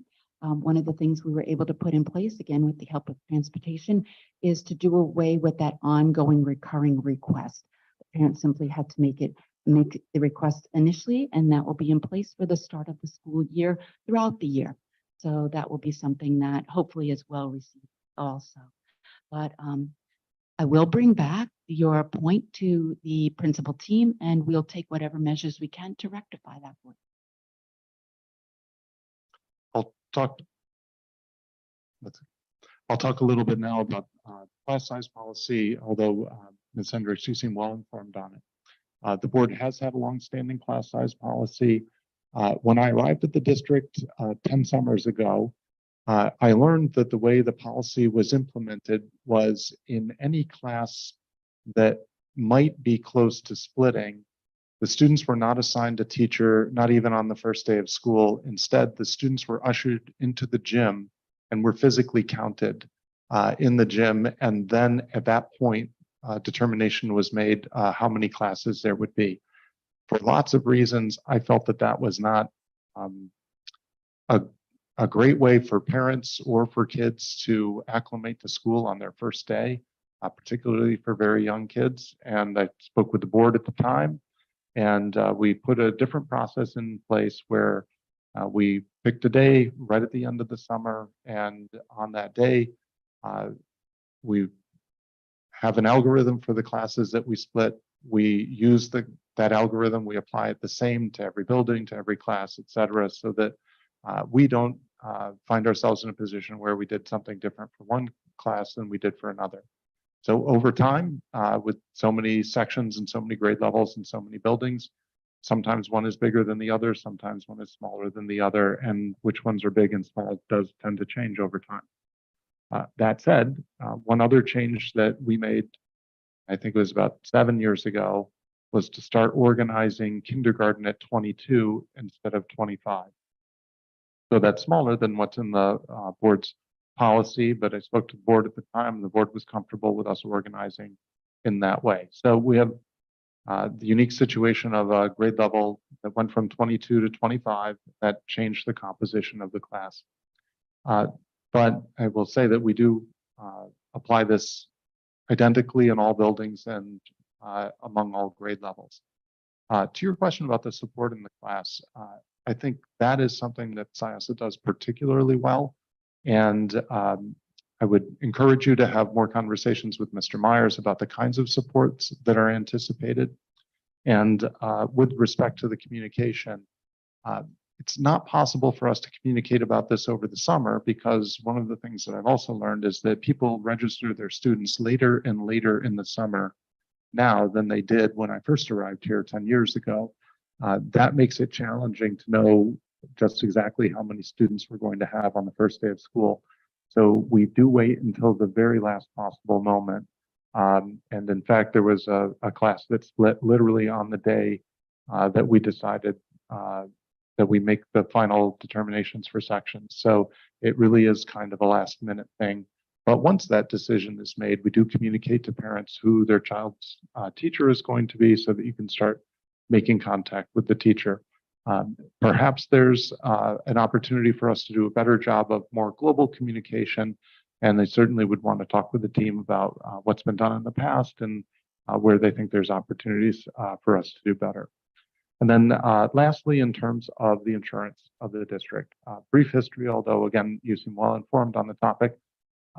The district 4 years ago put out an RFP for new insurance vendors. We were able to find a vendor used by many school districts. They were significantly less expensive than the one we were using, in the neighborhood of $500,000 a year, so not an insignificant amount of savings. This is a reciprocal, it's insurance that is created by a group of school districts, a large group of school districts, but the school districts are their only customers. So on the one hand, they are expert in schools. On the other hand, their risk pool is entirely composed of schools. So they have been changing the insurance requirements that they recommend. And we have been working with them, but we have also recognized the imposition that these requirements place on our PTAs who have to work with these new requirements, and obviously people who want to have use of the district's facilities. So what we have talked about with our attorneys and started some preliminary conversations with the insurance company is to see if we can stratify organizations into levels of risk. So some activities are higher risk than others. So I'm going to say something that we would never allow on campus, just to make the point: snake charming. That might be something that requires a higher level of insurance than, say, playing checkers. So it seems intuitively obvious that some activities inherently have more risk, but from the perspective of working with the insurance company, we want to make sure that we're protecting the district and we're protecting ourselves individually, and of course, we're protecting the people who are participating in the programs. So that said, if we are able to get to a place where we can stratify these programs in terms of levels of risk, then all activities that are similar in nature will be treated similarly by the school district. In other words, no organization would have a different level of insurance requirements than a similar organization simply because they were previously in the district. You use the term grandfathered. So we would treat all similarly situated entities in the same way.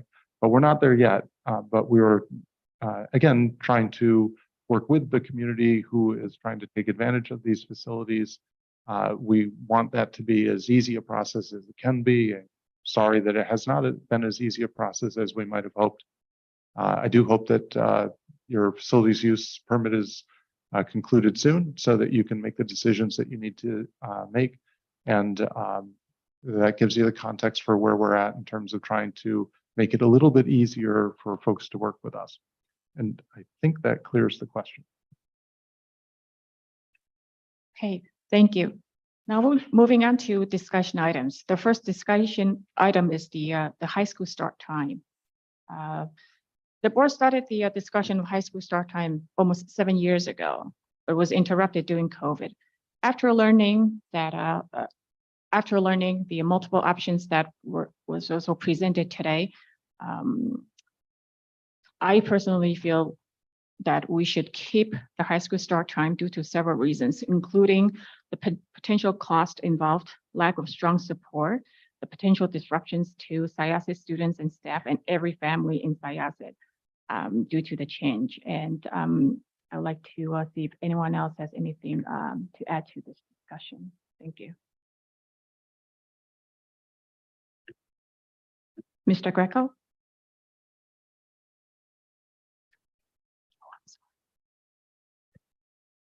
I think the last time I spoke, I heard a football game in the background, so hopefully that won't happen again. I've looked at the survey a lot, and I stretched the numbers as best I could in every direction to figure out if there was any consensus here, and I think I came to the conclusion. I know we've talked about this, that if you look at this from the perspective of no change as one bucket, and what were scenarios 1, 2, and 3 as a second bucket, which would be moving the start time to around 8 or 8:15, and the third bucket being scenario 4, which was the 9 o'clock start time, it's even more evident to me that nothing's getting anywhere near 35 to 40%. And I view that as a non-starter in my mind to make such a drastic change. So I don't see any reason to make a change at this point. And I thank you for all the hard work. Excuse me. Although I'm not choked up about this, but I do think it's really great that you guys put the time and effort to do this. And I'm not going to talk anymore because I'm not making any sense. Thank you, Mr. Greco. Anyone else? Ms. Levitan? I'll be very short. I just have to agree. I mean, it's and thank the administration, Dr. Rogers, for really putting a lot of work into it, and all of us really going above and beyond researching what, in theory, in an ideal world seems to be a wonderful idea for our kids to get some more sleep in the morning. But again, in a district such as ours, a complex and large, it's just I'm not convinced that it's worth it at this point. Thank you. Thank you, Ms. No. Levitan. Mr. Ostrich? All right, Dr. Park. Okay, I would like to see the poll to be conducted one more time in a different manner, but like Brian said, with high school time change to no change and 8:10 and 9 o'clock, having 2 waves of middle school and elementary school, just wouldn't be well received. There was a lot of confusion. And obviously no poll will be perfect, but we can have people doing polls multiple times. And that was done in the previous poll. So can we make it so that the poll is conducted in a way that will be associated with either student ID or parent portal so that each person can vote only once?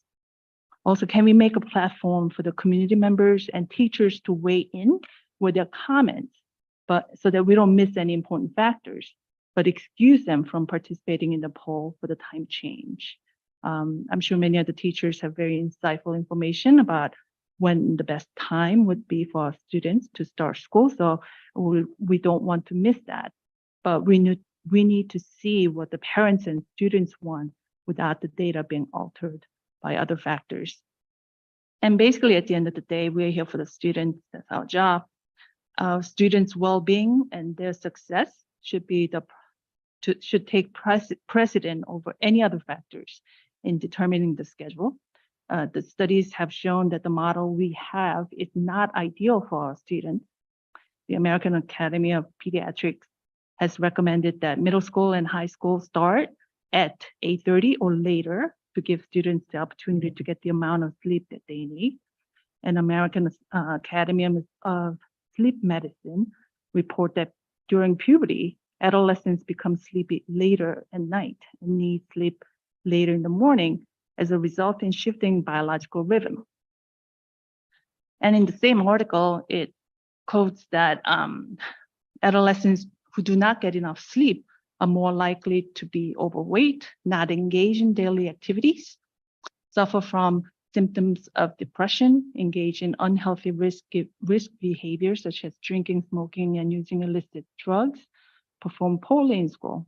And we're spending so much effort in our students for social, emotional improvement and learning. So this will be a very important part of the effort that we're making. And the CDC actually has a page where it's asking the school officials to learn more about the research connecting sleep to school start time, saying that good sleep hygiene in combination with later school times will enable adolescents to be healthier and better academic achievers. So I don't know if we should just throw it out. Maybe we should change the poll and see how the temperature of the community is. Thank you. Anyone else would like to chime in? Ms. Koshia, please. Just a quick comment. I've been a parent in the district for 16 years, and I've gone through K to 12. All three of my children, one graduated high school, two currently in the high school. And although I know that they despise the high school start time, and I know sometimes I despise the high school start time because I don't want to be up that early. However, having looked at all the data that came in, all of the work that Dr. Rogers' administration, that everybody put in, and just talking to people, it seems very, very difficult to, with all the moving pieces, to just take this and completely revamp the start time. I think it's something that could be revisited possibly in the future. Maybe some kind of logistics change or something changes over time. You never know. And I think maybe then it would be more feasible. But for right now, where we're at, me personally, I think that we have to just take a look maybe at our individual children's schedules. And if it's sleep deprivation or whatever it is, try to help them manage it a little bit better so that they're not getting to bed at 2 or 3 in the morning from doing homework and whatnot. I think there's other avenues at this point that we can take a look at if our children need help with managing homework stress or whatnot. We take a look at that at this point. For me personally, I think the Bell schedule just needs to stay the same. And again, if something changes in the future, take a look at it again. Thank you. And anyone else? Okay, do we have a consensus to continue to conduct the survey? No. it looks like we are just going to put it on hold for now until further notice from the board. Okay, thank you. Right, the second discussion item is the facilities priorities. As the board gone through multiple facilities discussions at board meetings, and right now we're coming to a point that we need to give our administration the next step in terms of what to do. And as we know, the BCS projects is without a doubt, we have to continue with that. And other than the BCS, we have several priorities to do, and that is space to accommodate enrollment, whether it's at high school, Bear Hill, or Walt Whitman, and also the portable replacements. And now, if anyone wants to talk about the facilities or what they have in their mind in terms of priorities, please go ahead. Anyone? Mr. Greco, please. I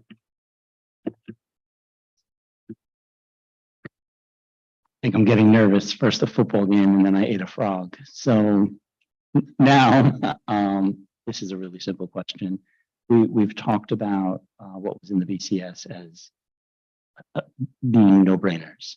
And I was wondering when I was looking at some of the options as I was putting together my priority list, if the vestibule at HBT was included in that BCS bucket, and I didn't see it in there. So it looks like it's outside of it. I just wanted to confirm that. And it makes me think to myself, are there any sort of no-brainer items, safety, security, that is not within the BCS that should sort of be added to the, Mr. Ostrich, 49 million, shouldn't really think much about it, bucket?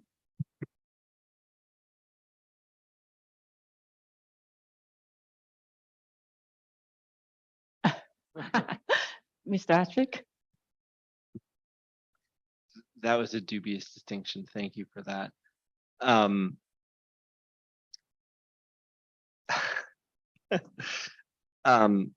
Actually, I just want to put a little structure around this because I went back to watch our previous discussions. I just want to help structure the discussion a little is I guess the point that I'm making. So I went back to watch the previous discussions that we've had. Unfortunately, I couldn't go back to watch the January meeting because it wasn't recorded or saved anywhere. But Dr. Rogers summarized for us at one of our meetings so far. He summarized the sort of the value statements that we came up with at that January meeting in 4 bullets. Number 1 was to keep facilities safe. Number 2, and this was the consensus that we came to. I think there were eight of us at that January meeting. So in terms of extrapolating the values that were going to drive that discussion and the priorities that we were trying to get to in our facilities decision making. So it was 1, keep facilities safe. 2, ensure that our facilities are adequately sized and appropriate for the instruction we envision. 3, anticipate and plan for facilities to support future growth and innovation. And 4, invest in facilities as an asset to be improved rather than overhead to be minimized. So I think that was what was synthesized in terms of the values that we all came up with in terms of driving the priority list. So on the back of that, I sort of take Brian's point of view that if I am driving my own priority list, I start with the security safety piece, which was the first value that we articulated. Things like masonry work and security vestibules and fences at our middle schools to make sure that the properties are secured, including the HBT. And then when I think about what comes next, it's making sure that our facilities are adequately sized and appropriate for instruction. So what that next leads me immediately to is making sure that our elementary schools that are over subscribed right now or that are experiencing difficulty in managing their own enrollment get next on the priority list. After that, it would be space at other schools like Southwoods Middle School, including the Triangle, Brian's famous triangle for Southwood's administrative enrollment in the Woodbury School and or leasing space and 5 classrooms at the high school to support that growth and that enrollment that we need. Right behind that, I would say for me, creating a wellness center in the high school for guidance for our social emotional needs. I mean, yes, it's great that robotics gets a better space, but to me, it's more about the wellness center in the high school. And then behind that, I'm not sure it's safety or security, but that road behind the high school to facilitate busing and transportation. And then everything after that feels a little bit more like a want than a need. And so that's how I would order my priority list in terms of giving feedback to you, Dr. Rogers. Thank you, Mr. Ostrich. That was really helpful. Anyone else would like to chime in? Okay, Ms. Abramson, please. In the asterisk buckets, I just want to make sure I understood it. Did you stratify which schools get the expansions first, or you put all the expansions together in one bucket? Sure. So Dr. Rogers identified Berry Hill and Whitman as the schools that are currently the ones that are the tightest, and those are the ones in the budgeting. Well, we don't have a Berry Hill estimate yet, but we did have a Whitman estimate. But I'm actually really glad that you asked me that question, because it goes back to a point that I made at the last meeting, which was that, and this ties in, and it's funny because I thought that I was articulating this value on my own, but it turns out that when I reviewed what we had all talked about is that we wanted to invest in our facilities as an asset to be improved rather than overhead to be minimized, and anticipate and plan for facilities to support future growth and innovation.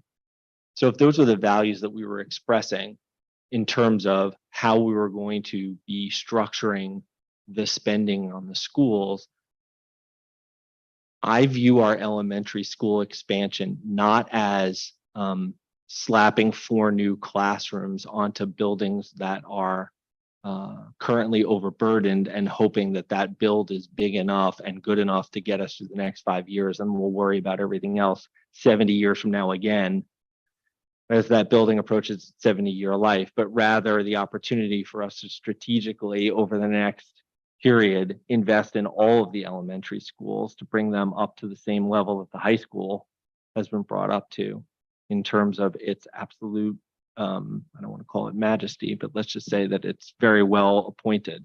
So the opportunity for us to invest in those elementary schools, to give them the cafeterias and new gyms and to repoint them. Right now we have 2 schools that are overflowing, Berry Hill and Whitman. In the next 5 to 7 years, I think we should be doing the same thing with another group of 2 or 3 elementary schools. And then 5 to 7 years after that, we should do the same for the remaining ones. I think the elementary schools don't need to be left behind if they're assets that we want to secure for the future of innovation. And they are planning for, whatever the value. I already read the values that we all articulated. So to my way of thinking, all the elementary schools get their turn, just that right now, the 2 we've identified as being the most pressing are the ones that we would move forward with first.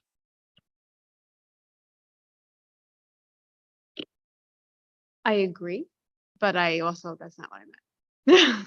But so what I meant was we were talking about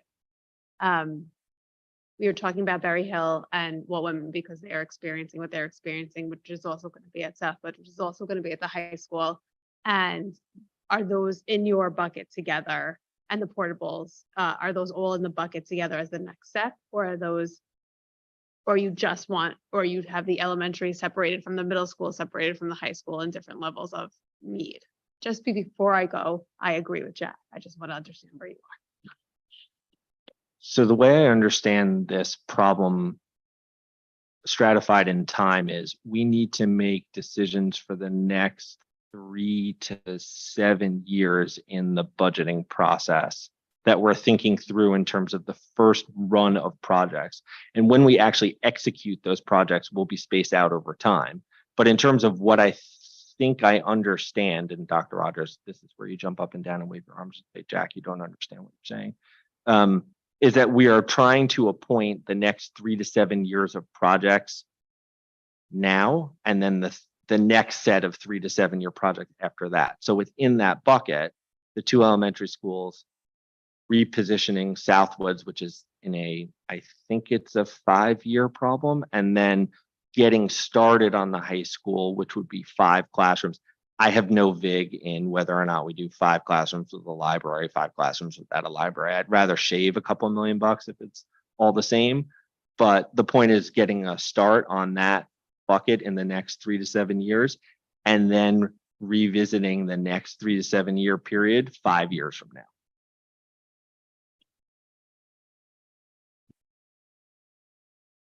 Ms. Velkoff? So I just actually have a question in terms of planning. If we do what we'll fondly name the asterisk buckets, if we do the first 2 buckets, and that's a 5 to 7 year timeline, how does it work?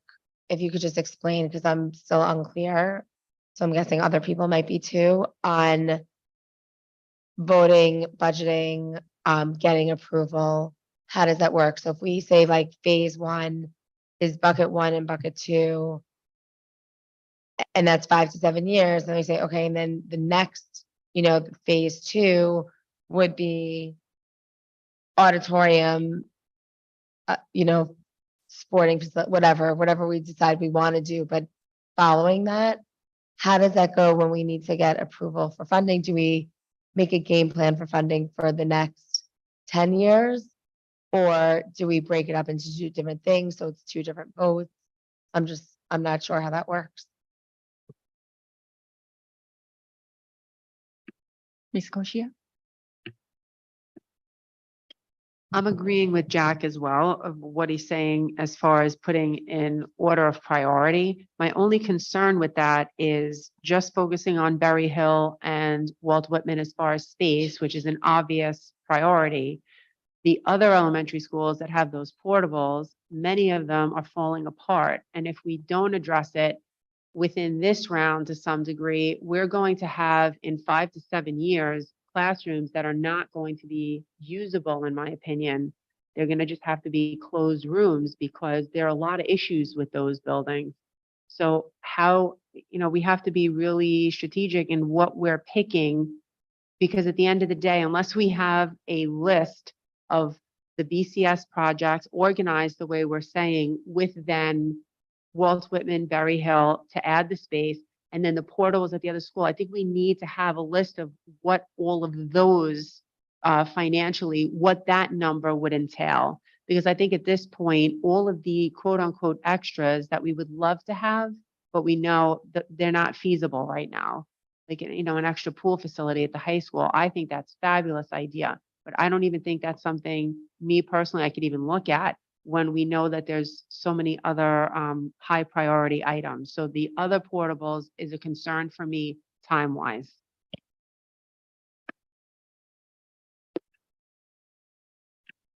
Thank you. Anyone else would like to, Mr. Ostrick? Oh, I'm sorry, Dr. Park.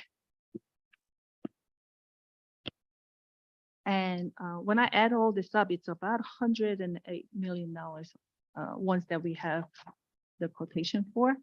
So I guess how much of bond are we getting? How much of funding are we getting? How much of budget are we setting for this each cycle should determine how much of the projects we can carry out. So can we have that amount so that we can set that up priority? Mr. Ostrick?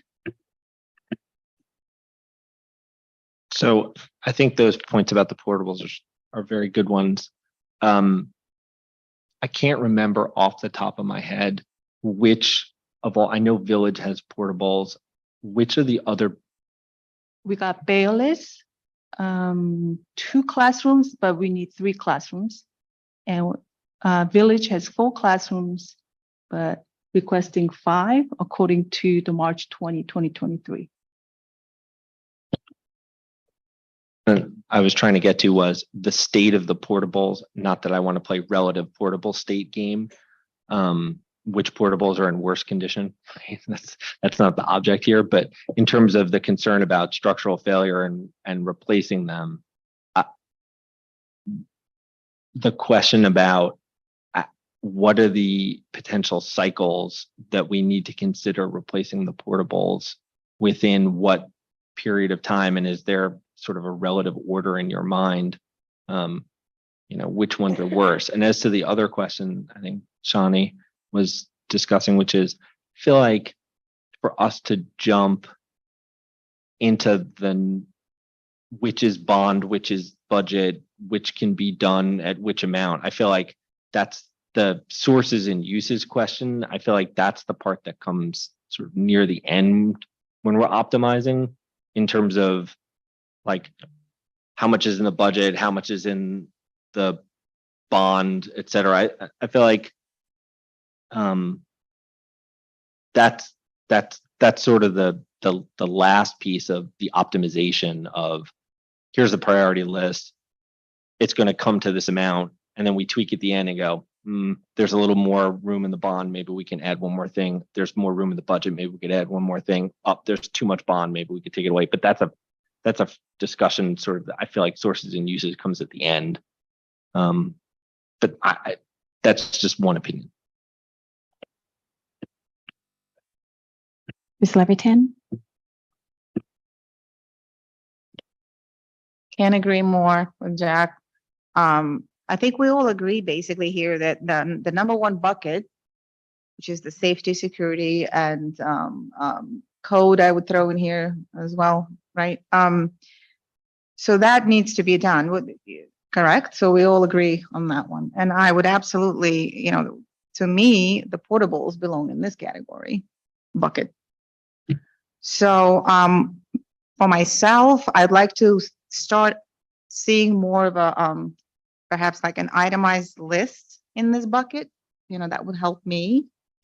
I agree that the funding is the crucial piece that comes a little later. First, we need to have a clarity on what are we fixing first, so to speak, or what are we renovating first. And then beyond that, I'd like to agree with Jack again on separating the needs from wants, because ultimately, the price that could be a differential could be significant. So we really have to ask ourselves, looking at an item, a room, a building, what is it exactly that we are adding or renovating or improving? Is that going to enhance the educational experience, the academic experience for our children? Yes or no? Is it pure cosmetics? Is it comfort? To me, beyond the first bucket, which is safety, security, we all agree on that. Is that going to that improvement going to improve the education, or making sure that the students in the classroom receive state-of-the-art,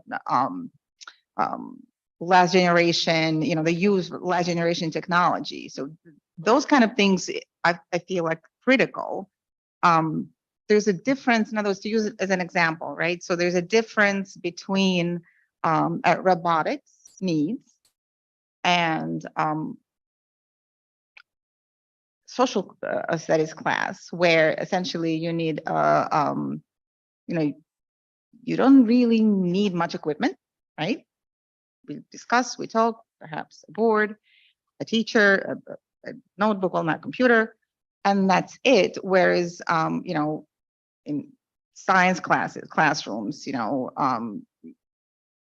any other programs that require, more, technology and equipment in a classroom, that would need to be, we want to make sure we address that in a timely fashion. So in other words, there are improvements that could wait, and the improvements that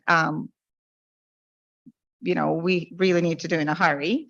So we need to constantly evaluate building by building, elementary level, high school, what is it we need and what do we need it for and when we need it. Perhaps then creating those other buckets based on that. In other words, separating needs from wants, essentially, is what I'm saying, just like we do at home. And so perhaps we should start with bucket one and then, work our way to the rest of it. I guess that's that for now. Those are my thoughts. Thank you. Mr. Greco, please. So Dr. Rogers, obviously, you're looking to us to tell us what our priorities are. And, when we put aside the jack bucket, if you include something like the vestibule, and my question before was, is there anything else that's so obvious that it belongs in bucket one? Bucket one, unbelievable. So when I do my priorities, I sort of have those as my A priorities, and my B priorities involve, space for additional enrollment, and that puts me right at the high school. And there were two options floated at the high school, and I view the one that includes the library to be a superior option than the one that would put classrooms in the courtyard. So if I were to give you my sort of A priority, which is the obvious stuff, and the B priority would be the high school classrooms with the library, I'd also, carry on to what Mr. Ostrick had said about some kind of rotation with the elementary schools, with Berry Hill and Whitman being the first two based on the enrollment issue, but somehow configure that with the portable issue at the other schools, because obviously we can't do everything. And right there, when you include the back road connection and the guidance / robotics, that's probably the back end of my priority B, and everything else is now in C and may not be something that we can be looking at in the short term. So that's how I put my list together. Nice, simple A, B's, and C's. Thank you. Anyone else? Okay, all right. So Dr. Rogers, so the board had the discussion, and then I believe most of the board members have expressed their priority list. And then would you be able to present it to the board again at the next meeting? This way we can take it to the next step as well. Sure. First of all, this was a helpful discussion, and I think framing it around the conversation that you had and my attempt to articulate the goals that I think you were trying to come to was useful. So thank you. You had several questions. I don't want to be inattentive to those questions. So, Mr. Ostrick, I'm not jumping up and down over your explanation of how buildings work. I would just quibble with the word structural failure. We're not worried that anything is in danger of structural failure. I don't want anyone to think that their child is at risk. But we do know that these buildings do not have an infinite lifespan. Clearly, some are going to be closer to the end of their lifespan than others. So we can certainly look at the portables and see which ones ought to be done first.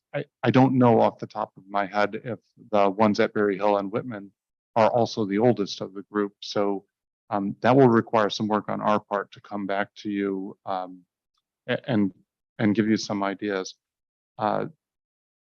Ms. Falco, you asked the question about what would be the best way to secure public approval for a 5 to 7 year cycle of one series of projects and another.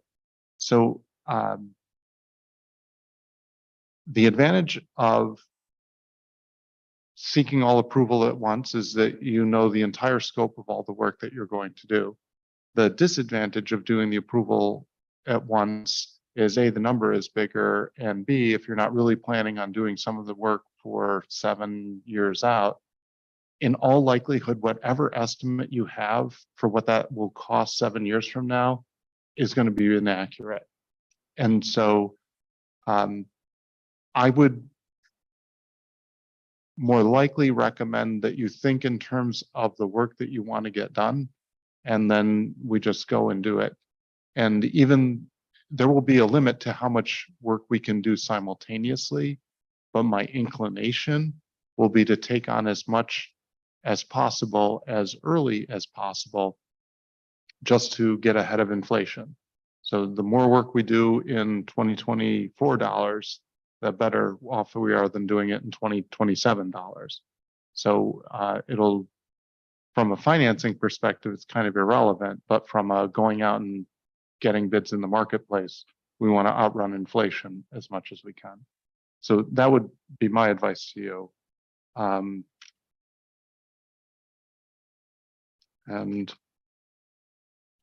Mr. Greco, you asked if there's anything else obvious in bucket one. The BCS work we all know is necessary to stabilize our buildings, bring them up to code in certain places, et cetera. So I think, as you said at the last meeting, it's sort of a foregone conclusion. Other kinds of things, if the board sees them as health and safety priorities, then I will see them as that as well. I think the HPT has a vestibule. There are some significant limitations to that vestibule, but it has one. So, but if removing those limitations is viewed by the board as being something that makes the building safer still, then that's something that we'll prioritize. And that's why I need this direction from the board. I do feel like, and our entire facilities team is here sitting in the audience and has stuck it out to the bitter end here. So thank you for that. But it's important to me that they be here to get the full texture of this conversation with the board, because I know all of us are going to now convene, having heard this conversation, to go through and try and come up with the best plan that we can. And then final comment to Dr. Park and Mr. Ostrich's conversation about how we arrange to pay for whatever the priorities are. I agree that that's something that will come closer to the end of the process. We'll want to look at revenues from our capital reserve as a revenue source to draw down. We'll want to structure these projects in a way that maximizes state aid. We'll probably identify some things that can be done through the district budget, and then we'll have a remaining need that we'll need to borrow for, and we'll try to structure that borrowing in such a way that we take advantage of the roll-off so that the impact to the tax rate is minimized. So there will be a lot of moving parts in that, and it will be wasted effort for us to move those parts without knowing how big the overall whole is first. So that's the order of operations that makes the most sense for us. But for my part, I would say this has been a very helpful discussion, and the sense of unanimity that I get from all of you in terms of how you're seeing this is also helpful.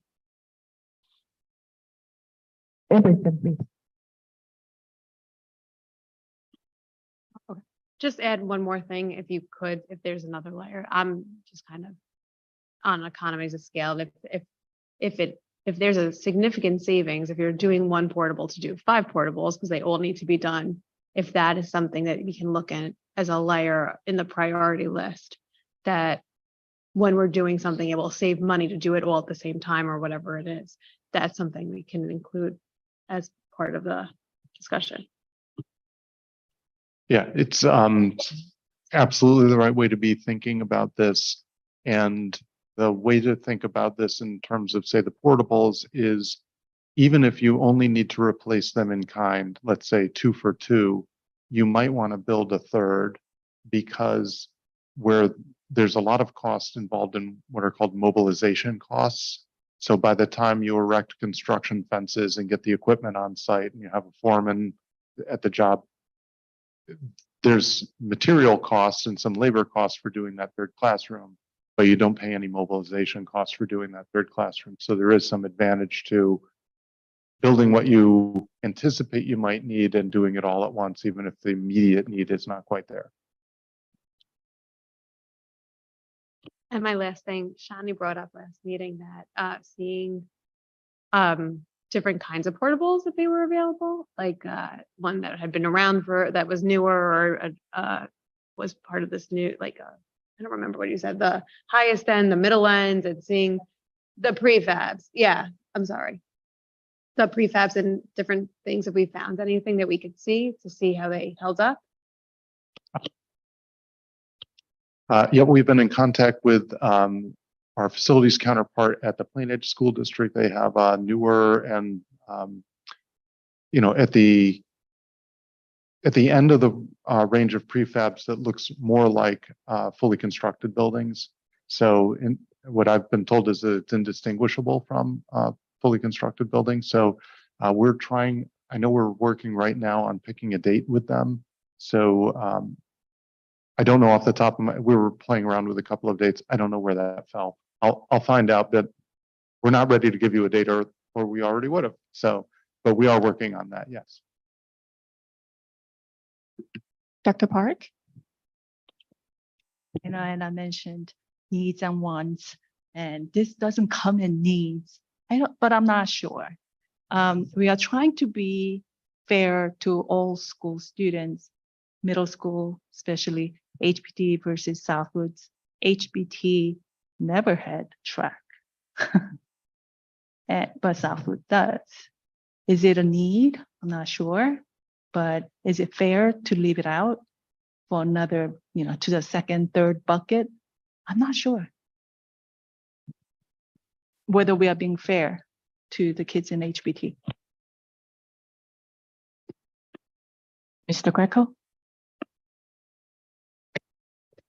That's a good point, Dr. Park. So since I like to use the ABC, the C group of wants, if I was put in a position where we could get to that point, I think that option is probably the top of the C items.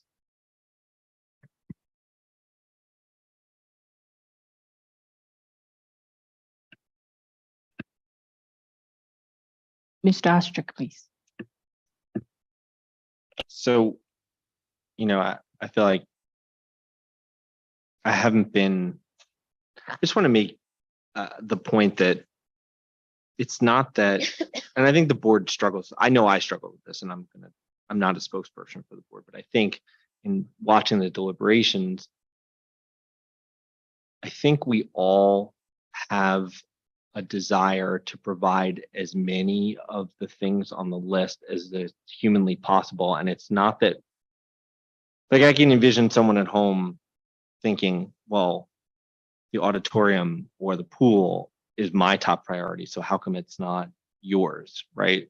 I think it's important to understand that it's, and I struggle with this, which is balancing the competing interests and desires and needs and wants in the district is a very challenging problem. I know for me, as I think through the implications of how to potentially do capital budgeting over the future, 3, 7, 10, 20 years for the district.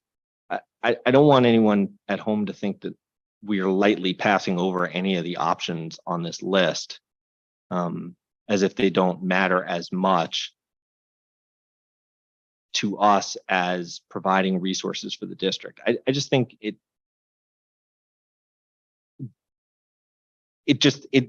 reflecting on the conversation, it almost felt like I was a little bit too dismissive of those other priorities. I don't want to give the impression that they don't matter. I just want to make the point that it's when you line everything up in a line, the number, I always think of Senator Baker, right? $1 billion here, $1 billion there, and pretty soon you're talking about real money, right?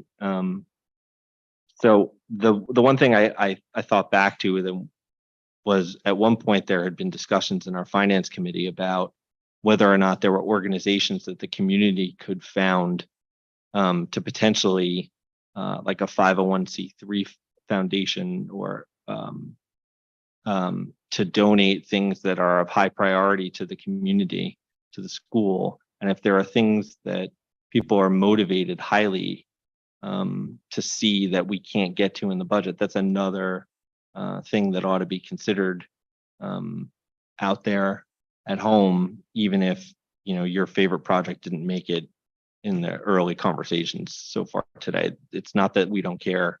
It's certainly not that I don't care. It's just, it's a complicated, long-term, very expensive problem. That's all. All right. Anyone else? Okay. Thank you for such a productive discussion. Thank you. Okay. There's no unfinished business. The following is new business. 8 items. A1 is the approval of the appointment of staff changes. May I have a motion, please? Ms. Abramson, second by Dr. Park. Are there any questions? All in favor? Opposed? Any abstentions?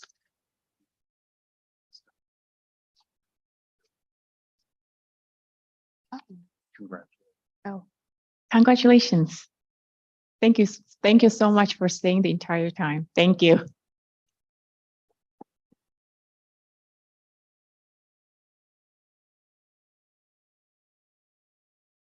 Thank you. If you want to make a graceful exit, this would be a perfect time. As we know, you have to come to school tomorrow. Thank you. Congratulations again. Thank you. All right. A2 is the approval of the appointment of Assistant Superintendent for Human Resources, Adam Mr. Kuranishi. May I have a motion, please? Mr. Greco, seconded by Ms. Valkov. Are there any questions? All in favor? Opposed? Any abstentions? Okay. Congratulations, Mr. Kuranishi.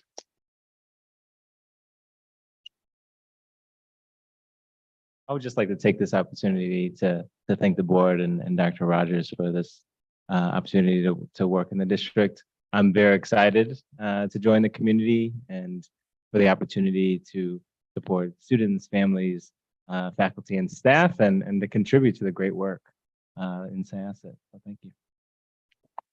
Thank you. We will look forward to having you join our Syosset family. A3 is the approval of 2023-2024 stipends and hourly rates. May I have a motion, please? Dr. Park, seconded by Ms. Koshia. Are there any questions? All in favor? Opposed? Any abstentions? B items, B1 and B2 can be taken together. They're the approval of the Committee on Special Education and Preschool Special Education recommendations. May I have a motion, please? Mr. Greco, seconded by Ms. Levitin. Are there any questions? All in favor? Opposed? Any abstentions? B3 is the approval of the authorization for special education and/or nursing contracts. May I have a motion, please? Ms. Koshia, seconded by Ms. Abramson. Are there any questions? All in favor? Opposed? Any abstentions? B4 is the approval of student club charters 2023-2024. May I have a motion, please? Mr. Greco, seconded by Ms. Falkov. Are there any questions? All in favor? Opposed? Any abstentions? C items. C1 is the authorization for service contracts. May I have a motion, please? Ms. Koshia, seconded by Dr. Park. Are there any questions? All in favor? Opposed? Any abstentions? C2 is the authorization for the adoption of grants. May I have a motion, please? Mr. Greco, seconded by Ms. Levitan. Are there any questions? All in favor? Opposed? Any abstentions? C3 and C4 can be taken together. They are the authorizations for piggybacking with Levittown School District. May I have a motion, please? Dr. Parr, seconded by Ms. Abramson. Are there any questions? All in favor? Opposed? Any abstentions? C5 is the authorization to enter into a cooperative for maintenance, repair, and operating supplies and services. May I have a motion, please? Mr. Greco, seconded by Ms. Falkov. Are there any questions? All in favor? Opposed? Any abstentions? C6 is the authorization of the disposal of broken, surplus, and/or obsolete equipment, supplies, and books. May I have a motion, please? Dr. Parr, seconded by Ms. Koshia. Are there any questions? All in favor? Opposed? Any abstentions? May I have a motion to adjourn the meeting?